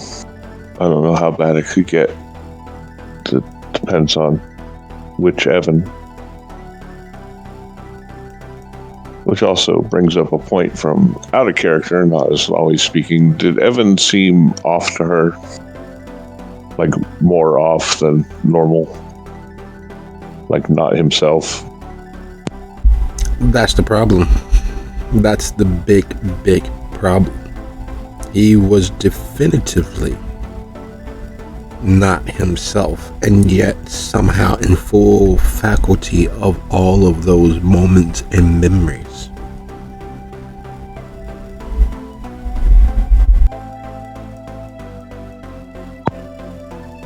I'm not even sure that Evan is Evan anymore.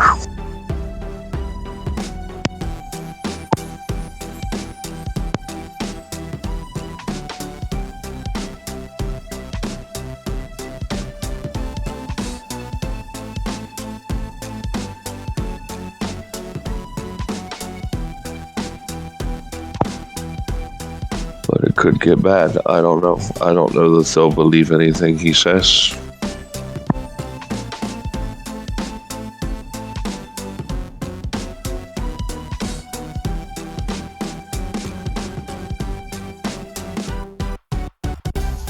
I don't know. I mean, from what I'm getting is he's been around lately, building his renown in the council, so he's in place to take the Malkavian primogeniture. I don't think they'd let just anybody take that.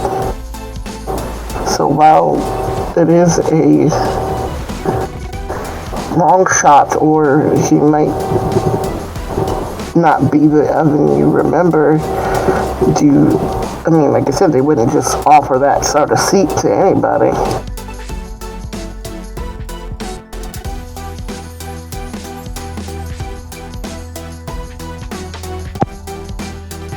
If someone has to take it, then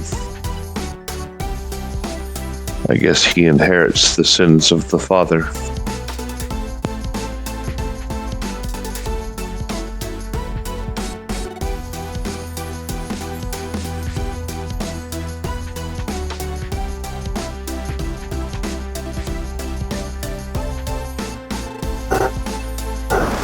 This is a rough situation, and I really hate this. We're kind of burning that moonlight. We have to get there. We don't want to be late. I mean, we should probably put on a united front. I'm not suggesting we all dress alike or anything, but I'm just saying united front.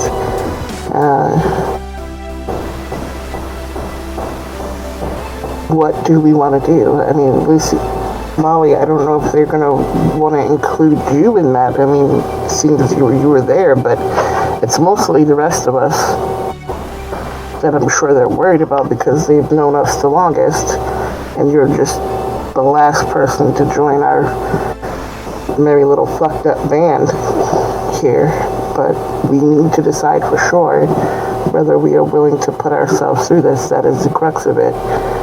Going around in circles isn't solving anything. Are we going to let him do this and consequences kind of be damned?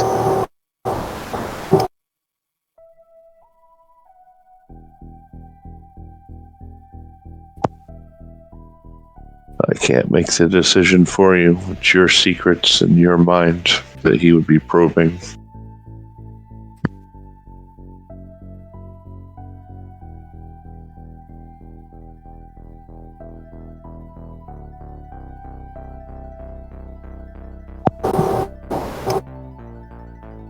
Maybe we can, before we agree to it, we can get some sort of guarantee from them or something that he can only search for answers pertaining to that particular thing.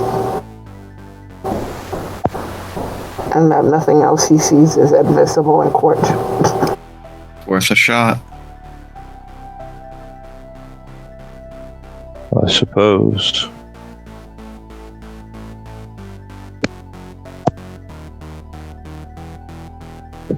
Anything is possible.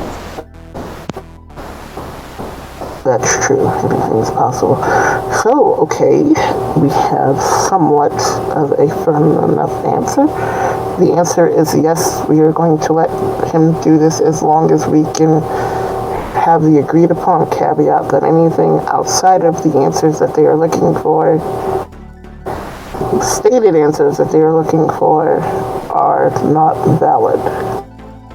And if that is not something that they can guarantee, then we are going to decline. Right? I guess that's what we're saying.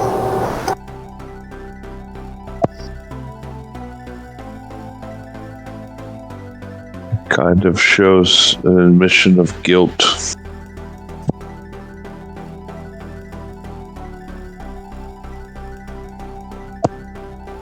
Saying he can only look for certain things and not other things. It says there are things that you don't want brought to light, which is true of all of us, but from the very little I've witnessed, I mean, you've broken laws, that's the sort of thing that would get you killed.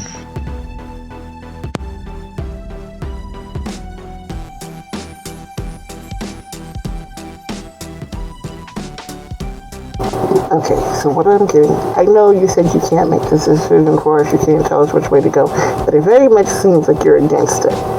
And you feel like no matter what, we shouldn't let him do this because there's too much that he can go dig up on us and use against us or give to them.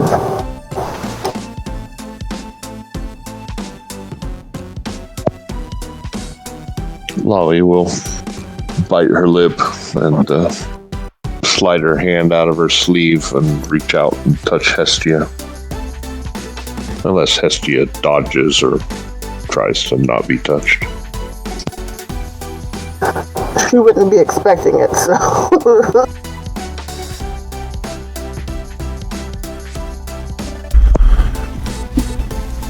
When she makes contact, she'll premonition. Alright, do me a favor, go ahead and roll resolve plus aspects. Being unsuspecting. The touch, Lolly has an amazing touch. There's no ifs, ands, or buts about it. It is warm enough to be noticeable. It is cool enough without being wet to cause the hairs on the back of the neck to stand on end. And when Lolly touches her, it is impossible to not feel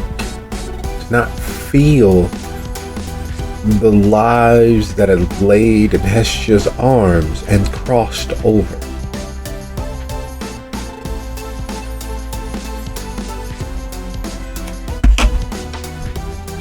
And Hestia, would you be so kind as to roll resolve plus aspects for me as well?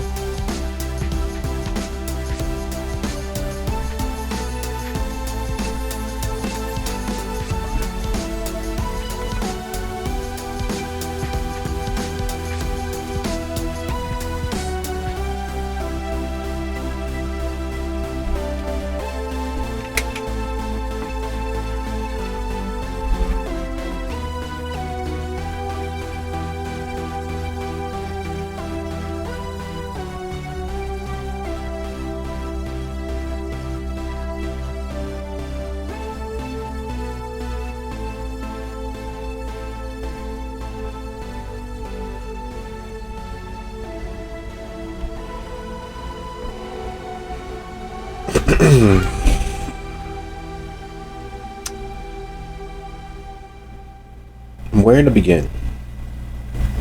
Where to start? And the easiest answer is always at the beginning. And the beginning is we know it isn't always the beginning of things. As the circuit is completed, because that's what it is, as Lolly touches Hestia, it is the catalyst that Hestia's third eye uses to break not only the fourth wall, but every wall between herself and understanding the 100 million fantastical outcomes of the events that they are involved with today and yesterday and tomorrow. The world itself speeds from view. All of the dying and dead stars shedding their light from several million years ago come speeding into view. The wide cosmos and the lack of visible life washing over them. The cold stillness of space. Because it's not so much cold as simply the absence of heat. Being already dead and feeling that biting cold is just painful. The imagining of just how cold that is, escaping any words that the characters have had, used or understood or searched a dictionary for. It is a realization beyond all other things. And as light eyes look into dark eyes, watching as the entirety of the cosmos speeds by, both of them understand what it's like to be choked, to have your passageways cut off by hot dog, Polish sausage with fingers, the smell of an actual old, freshly rolled cigar, a Cuban to be exact. The same plant stolen from Cuba in the middle of the night by the cigar farmers, the tobacco farmers who sought escape when the communist regime took over. It's that pungent, rich, flavorful thing that sits on the tip of the tongue. And cold, dead blue eyes staring into yours. As you see the fingers of the other hand reach off into the shadows, each finger connected with a string, leading further into the darkness. The room you are in is lined with books on one wall, posters on another, a nice wood grain paneling along the other. The ceiling itself recessed. There's a sort of crenellation as the molding along the roof's edge, the ceiling's edge meets the wall. And in that shadow, you watch as Borgev stalks behind Lucio, his dark clothes, his white collar, making the ruin of his face stand out even more. And as Lucio rounds a corner, you blink. You're not sure why, not sure how, but you blink, and you're standing over Lucio's corpse as the professor cradles his head. You stand over Lucio's corpse, looking from the professor, cradling his head and saying something, his mouth covered in a bright red liquid, too thick to be soda, too thin to be blood, but yet his mouth is afire with it, his teeth covered in it, his eyes and his tears leaking it.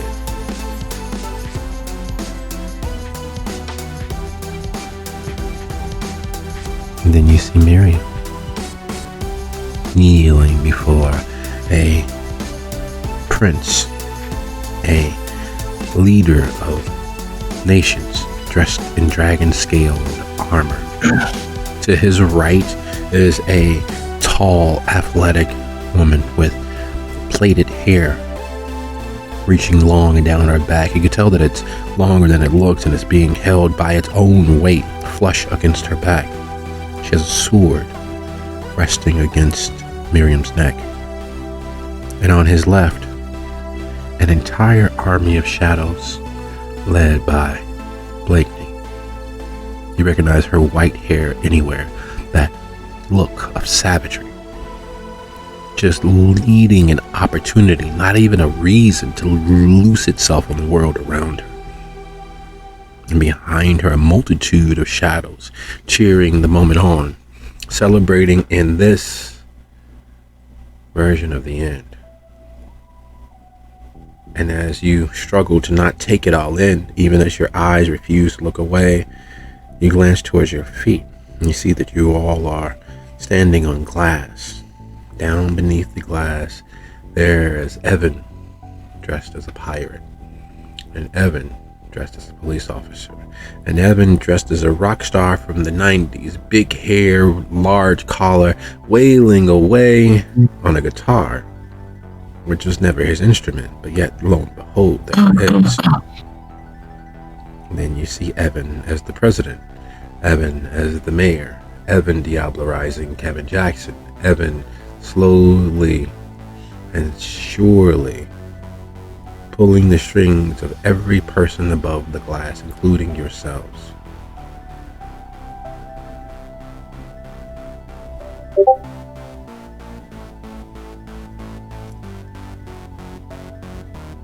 And just when you've had enough, just when the mind rebels and begins to gag, you find yourself in a parking lot outside of a church in Dalton. A woman loading groceries into her van. A woman who's getting those groceries to take home to her children. A woman who you know what her blood tastes like because you've been here before. A woman who you know what the dying light looks like in her eyes because you made sure it was there. A woman who meant nothing to you and who's slowly whispering the entirety of her history to you now.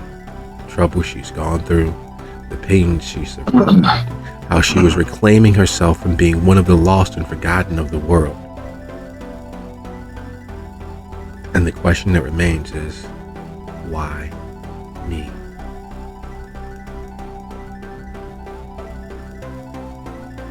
And you're suddenly back in the office.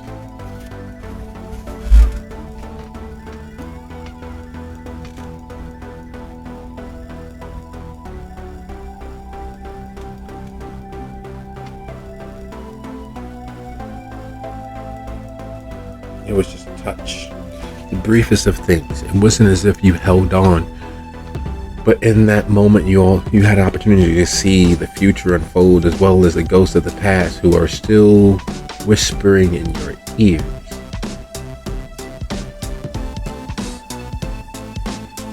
And while they blank out, it is impossible to not realize that both Lolly and Hestia freeze up like statues, staring into each other's face. If they were alive, they'd be in a full-fledged grand mall, and yet they're already dead. And the pressure on your chest, in your chest, grows. And speaking of pressure, as the ward boss's secretary makes her way out, there are several resounding questions and doubts.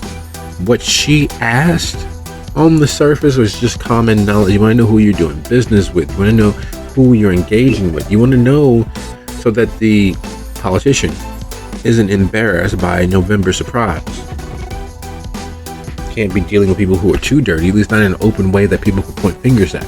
Chicago's crooked. There's only so much that it'll bend, after all. And as they leave, there is several doubts sitting on Marion's mind. They know too much. It's the first thing that pops into her head. But what are you going to do? Knowledge is there for the taking, after all, right?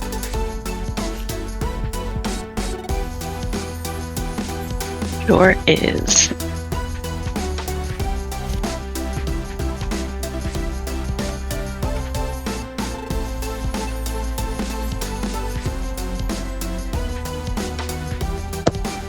I don't know if you can trust Evan. I don't have an answer. I'm not sure he is Evan.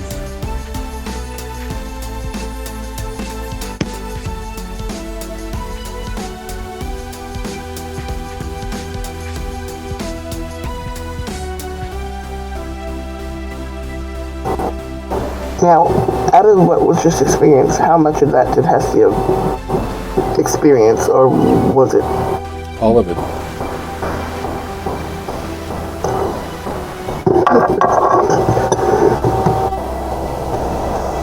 She's just kind of looking at Lolly in awe. Mouth open, just kind of, oh no. If he can do that, she looks at Lucio, this is not a good idea. If he can do what she just did, it's, What do you mean? What's going on?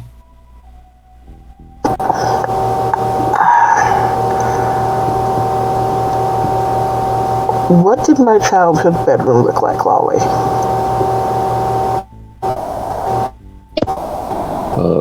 Lolly will tell them. There's no way that she could know that or should know that, but yes, she does. She looks at Lucy Little pointedly.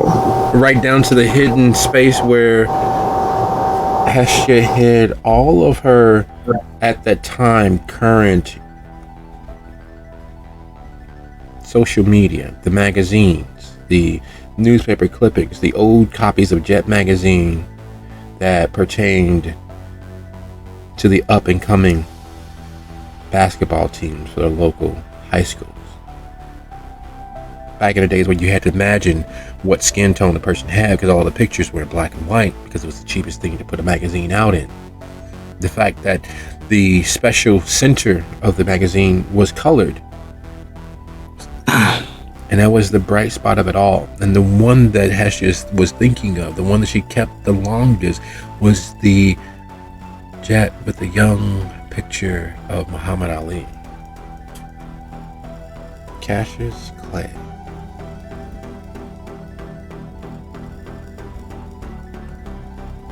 Tall, dark, and dangerous, threat to several. It just set her on end.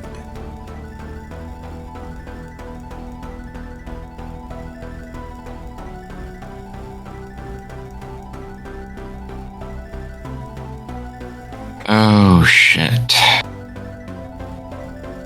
Yeah. And part of me feels like I should be way more freaked out that you saw all that in my life. But you know what? I'm going to be okay with it because nobody else is going to be allowed into my head as long as I can manage it. That's a no. That just sealed it for me. We're going to have to find another way. That's why I said the trust is important, and I don't know that you can trust it. I have some feelings, but I don't want to say anything yet.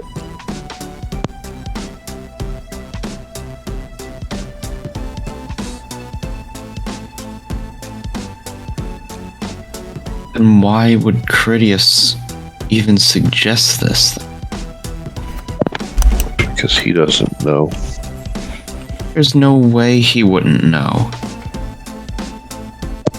There's lots of ways he wouldn't know. He's a 2,000-year-old Methuselah. He's been through it all. How would he not know? But he is also very egotistical and very misogynistic. Or did you forget that part? What does that have to do with Evan reading our minds? Because if Critias understood how it works, he could do it himself. Exactly. And he's so, I know everything, nobody's going to slip anything past me, but he's not expecting anybody to be able to. He's not going to trust that somebody could actually pull that shit off.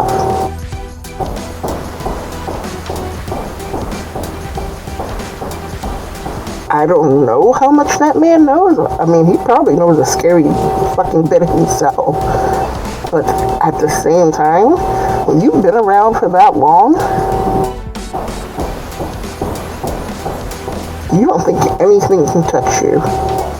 So you're less cautious about what plans you make for others. And then Hess tells Lucio what she saw as part of what was going on between him and Courteous in her vision. I don't know what was on his mouth. It didn't seem like blood, but it seemed like blood. And his feet, he's kneeling over you with leaking eyes.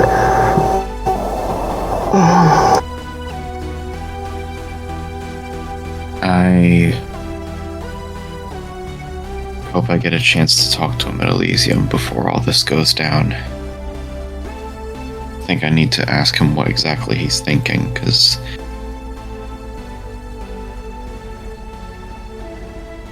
I don't like this now.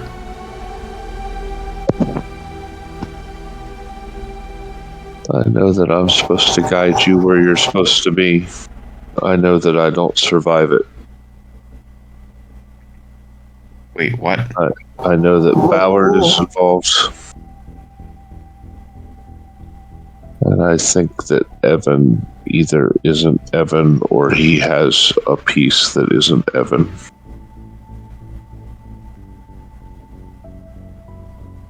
Hold on, back up a moment. What is this whole thing about you guiding us and not surviving? That's what I said.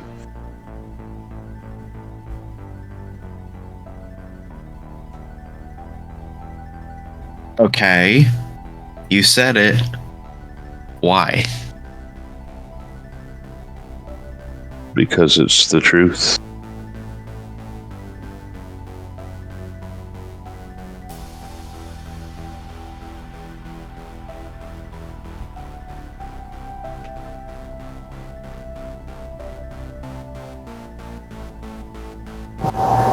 I don't know if we have been keeping up to date or not, but do you remember the last movie we all watched together?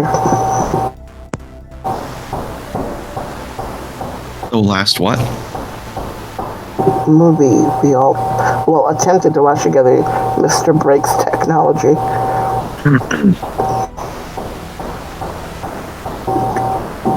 Wasn't it when that Marvel movie, Doctor Strange or something, came out?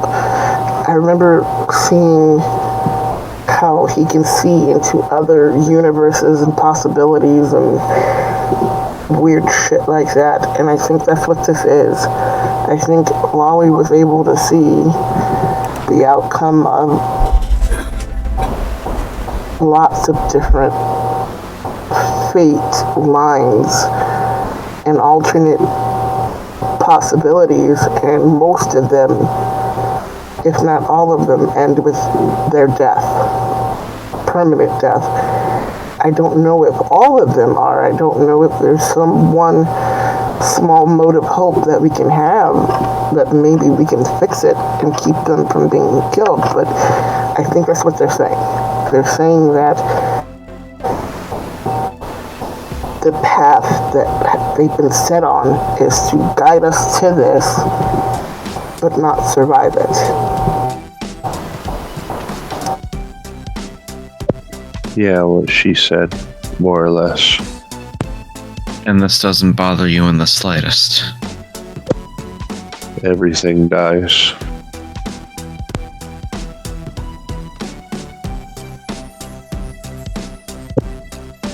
Most of me died when I met Evan.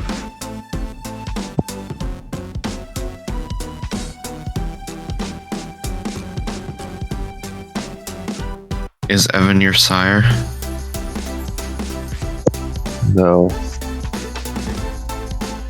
But Evan might be his sire.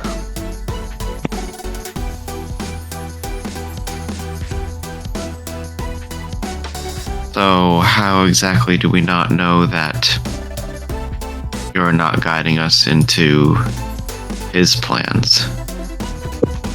You don't. Oh, that's reassuring. I mean, do you want me to lie to you? No. Then that's the answer. You don't know. Because how Do you could know? you know? Of course I know, Okay. but I could tell you whatever I wanted. So, once again, you don't know.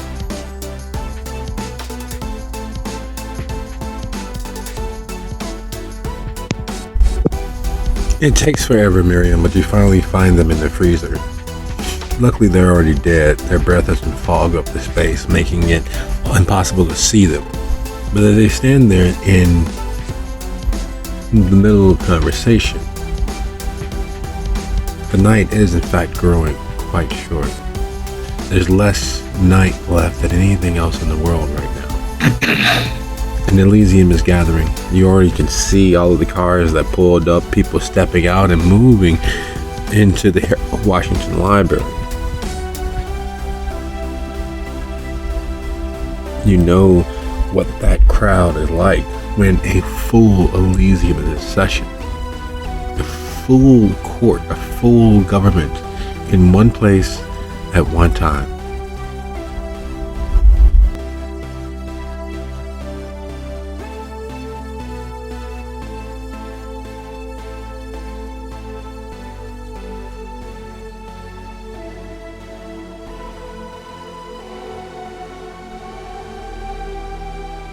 Miriam, thank you for joining us. Ollie here was just giving us our daily dose of existential crisis.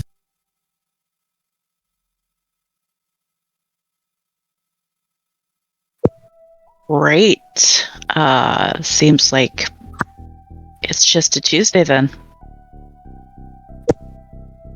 That's the thing with the truth. Everyone thinks they want it, but they don't. Eventually, you have to just have some faith.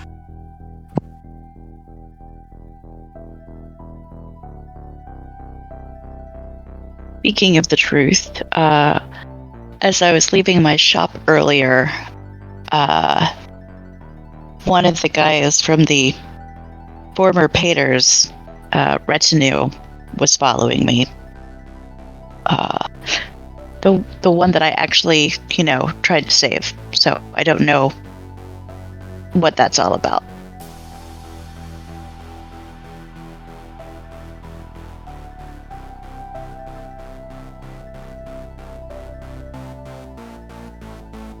Well, if they didn't have flowers in their hand, I don't think they're going to thank you for anything. Oh, he kept his distance. I don't know if he knows that I recognized him. Who's Clyde?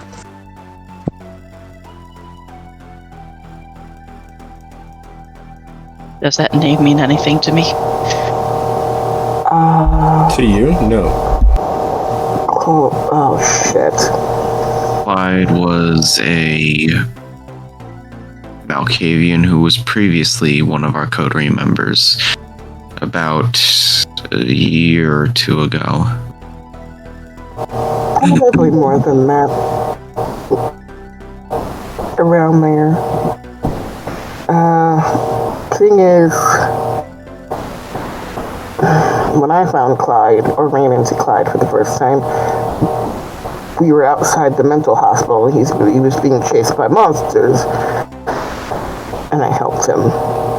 And then his family, as it was being targeted by the former sheriff of the city, and we helped Damien capture him, which is how we sort of became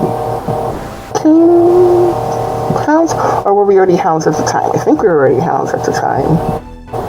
And that was like our first official thing that we did. But the thing is, Clyde, over time, the cheese started to slip off his cracker a little more. And before we realized it, he was massacring massive amounts of people, and we kept having to cover it up. Until finally, he got caught up in something the former Primogen was doing, and we got separated and never saw him again. after he tried to successfully firebomb the Chantry House in revenge and set off the WannaCry the first time.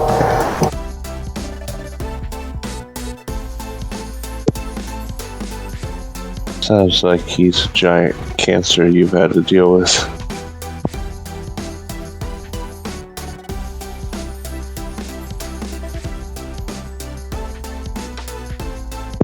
Is that why you've stepped so far off the path? Wait, I think his sire was...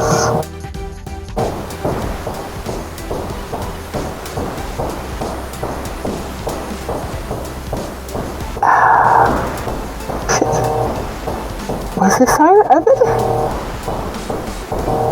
Did you know if Evan made any children?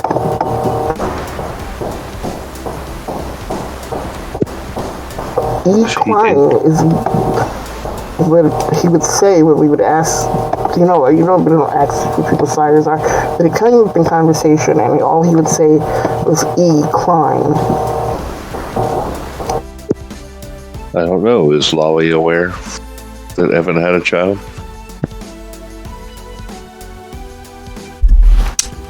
The Evan you knew never had a child.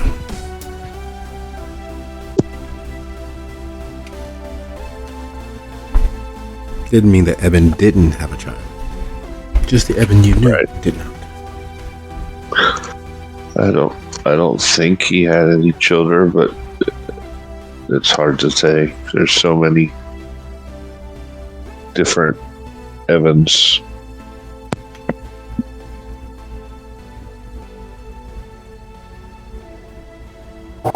I mean, I know it's kind of a weird thing to say, but how many Malkavians are there running around the city with that name?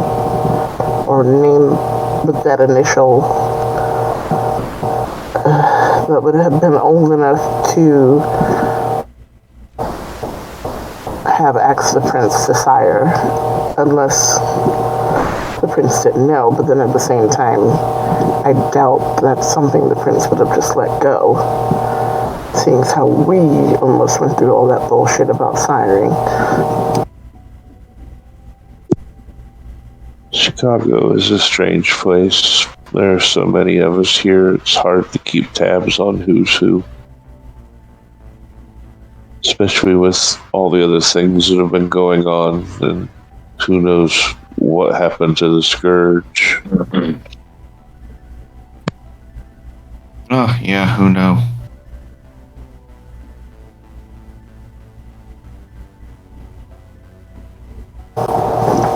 Strange things. Very much so. But why would you ask who Clyde is? I mean, if you've never met them. I don't know.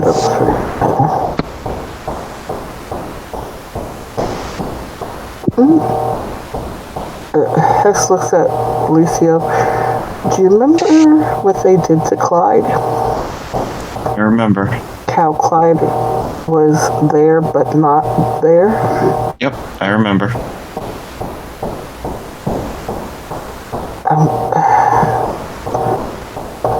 Is Clyde whispering in your ear?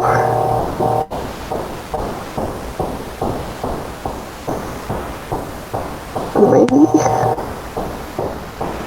Or would Evan have absorbed Clyde somehow? Clyde had a lot of people inside of him too, if I remember right. So that happens to some of us.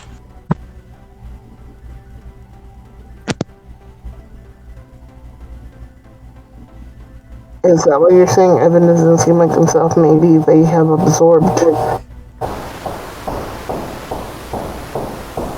Clyde. Not Clyde. Well, maybe Clyde. And you said Evan might be their sire. I caught that quickly. Was Evan's sire... what's his name? Crap. It's been so long. Newberry. to the... Newberry. Jason Newberry is Evan's sire. Oh my god. That guy was a slippery eel. Maybe, just maybe, Newberry took over Evan, or is in Evan, and then Evan has Clyde as well, and they're all in there. How does that happen? Before we go on any more wild conspiracy theories like this, how much time do we have until Elysium exactly? We're supposed to be leaving now. Negative 45 minutes. Should be going.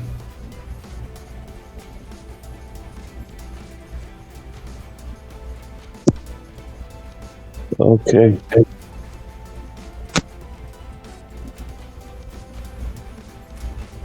Well, as we're kind of weaving back out of the freezer and on our way, Hess looks at Miriam. We have decided that it's just not safe to let Evan anywhere near our brains because there is too much unknown and there are too many secrets he could have access to, especially if we're thinking it's going on with them. So we're going to have to find another way to take out Bordriff.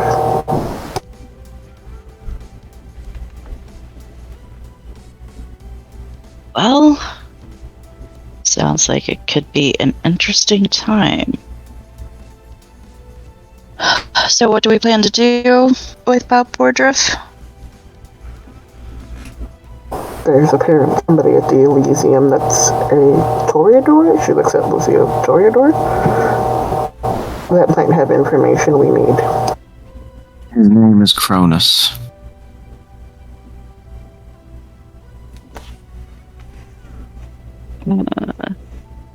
Would that name mean anything to Miriam? Yes, he's the largest Bahari supporter that's not actually Bahari. He runs a dojo in Printer's Row. The dojo is significant because unlike most other buildings, most other spaces, there is a tree growing through the middle of the building, and it was a former Crocs and Bertano's bookstore. The tree is still living, even though there's a stairwell wrapping up and around it to the second floor, and a hall leading through it into the back space where the dojo actually exists. A complete Shinto-esque dojo with the rising floors as you move further into the building, further into the dojo. Board for board, built in the building. There have been a few parties there. His personal army called the Stepsons have had tattoos done by you and the Painted Lady from time to time. Tattoos of their rank within the organization. Not that you understand which rank means what, but you know that each of the tattoos means something else inside of their organization.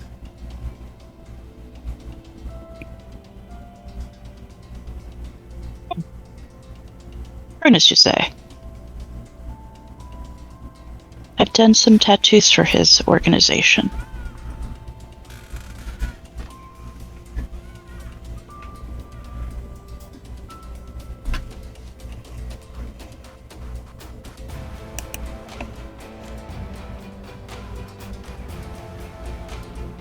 Could work out to be an ally. Let's hope so.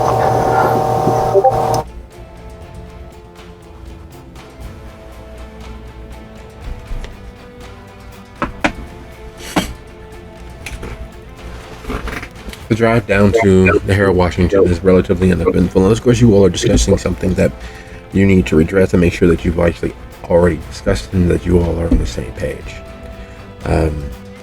It's not excessively long. The traffic typically flows out of the downtown into the other areas of the city, especially at this hour of the evening. the few late stragglers or workers who are there late, or those who work in the service industry already being there. Which is always a bad thing. If you arrive somewhere earlier than expected, traffic was too good. That means going home, if you have the opportunity, it will be far worse.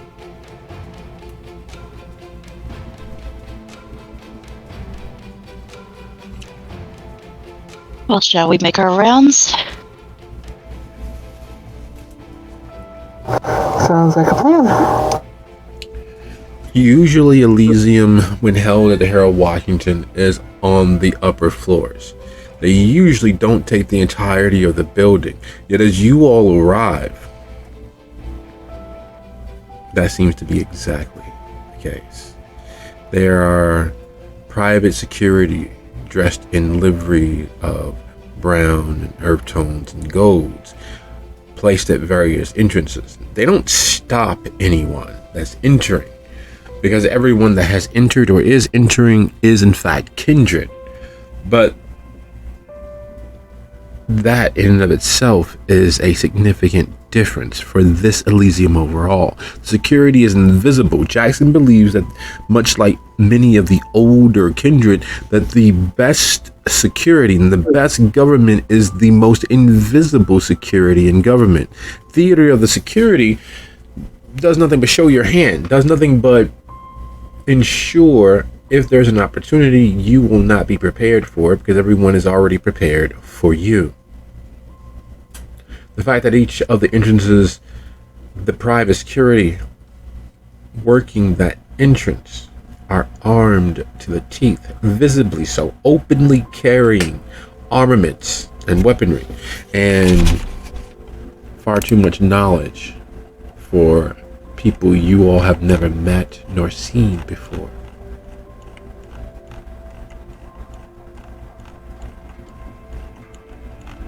We haven't seen them before, but we've seen those uniforms before.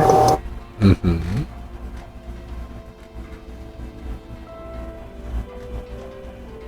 But no one knows that unless Grisha say it in character. Oh, she's going to. Looked at Lucio. I think Albu might be here. Yeah, about that. When I was calling Blakeney, she mentioned that tonight is the official ascension of Prince Abu as the Prince of the domain of Thornton Township.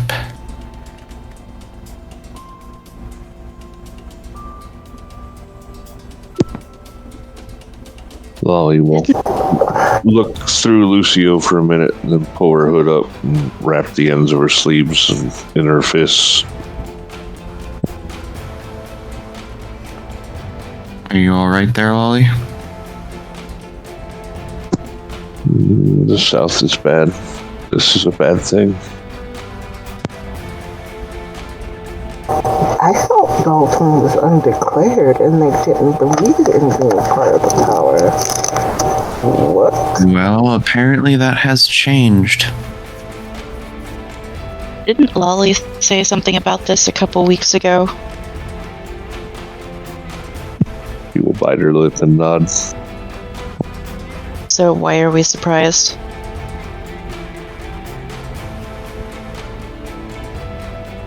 Not exactly surprised, but not exactly sure how to feel about it. I mean, granted, that's what they want to do. That's what they want to do, but that seems a little weird. It's not like we don't still owe him a boon or anything.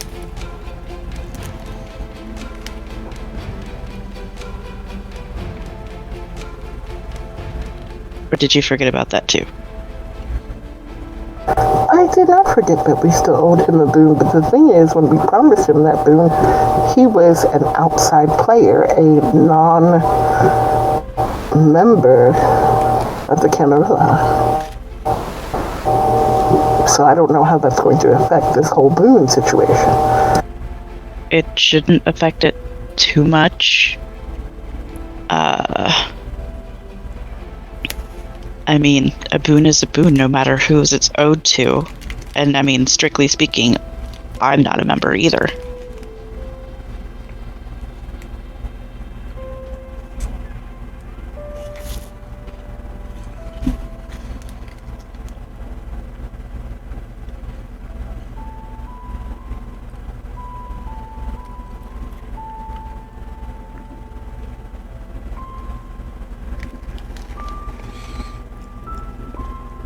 Parties have never worked out for the shelter. Parties, especially happy ones, tend to always go awry. And when one thinks about it, the only difference between Elysium and a party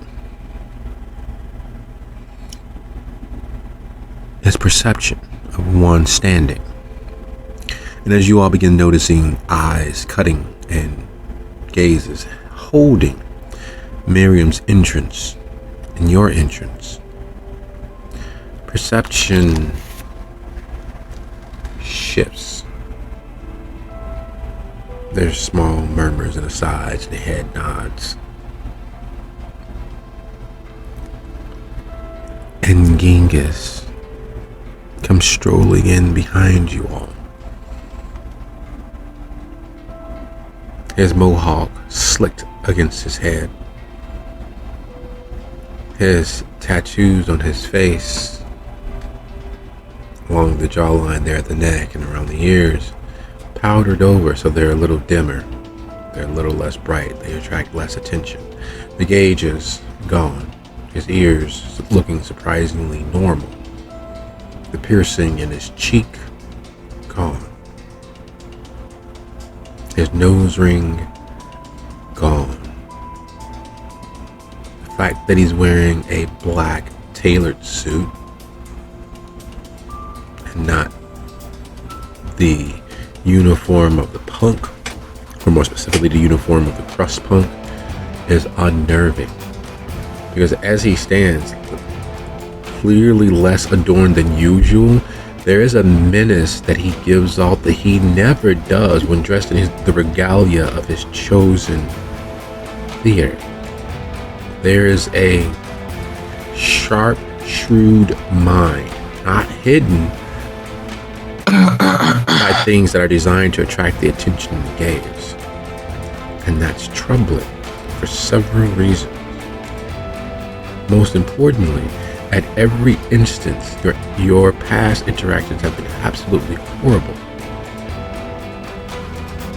Even when he reached out a hand to you all, your interactions have been absolutely horrible. But now you all are in bed with him.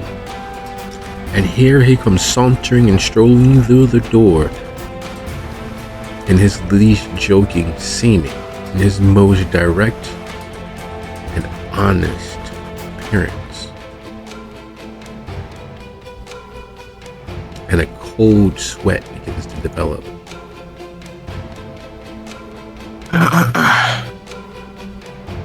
Because the sheriff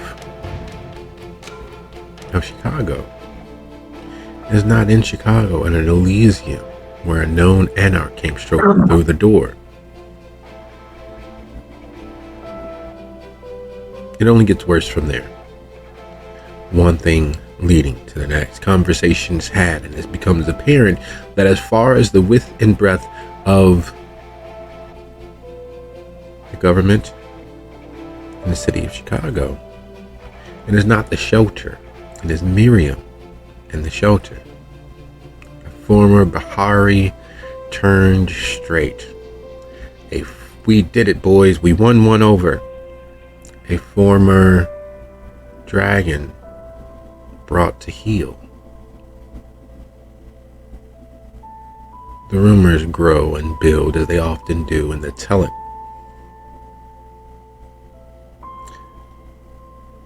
And then everyone is escorted up to the upper floors, where Voavad Decibal Albu recites the traditions is introduced once more by Prince Jackson, not as Voivod, but as Prince Decibel Albu.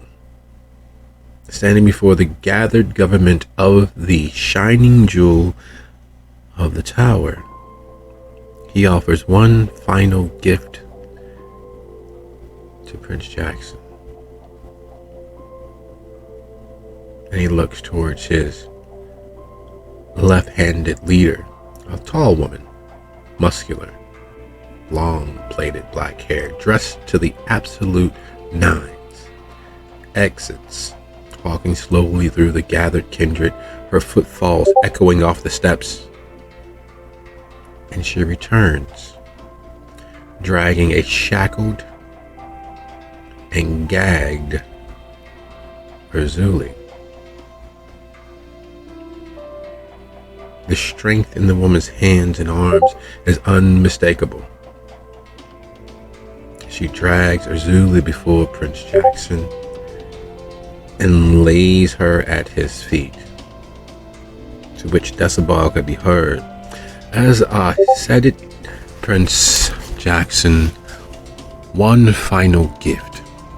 Politics are never my forte, but I understand that by becoming prince, I would either have to accept one of your most ardent enemies, sowing seeds of chaos in your court, and would do so in mine.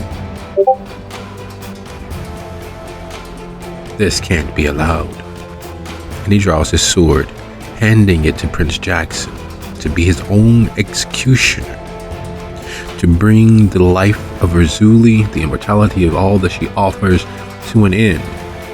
And in the most visible manner possible, permanently ending the threat of the Bahari in Chicago.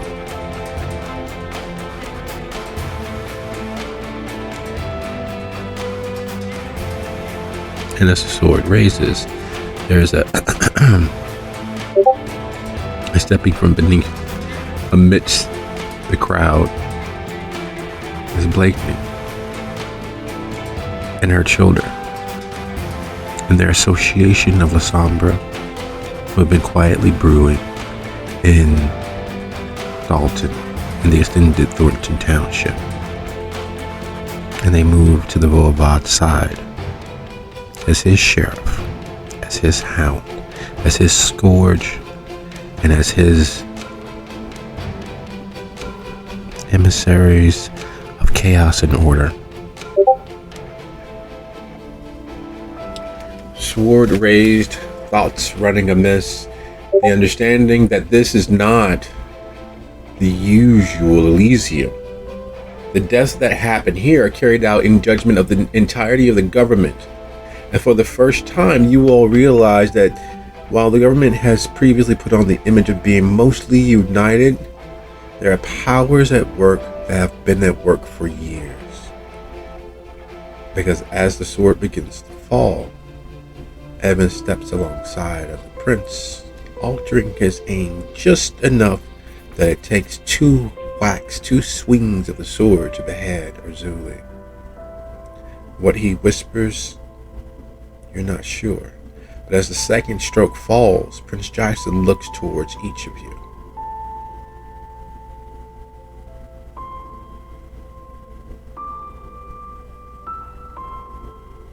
And with that moment hanging over our heads, I'd like to bid an adieu to the shelter for the foreseeable future.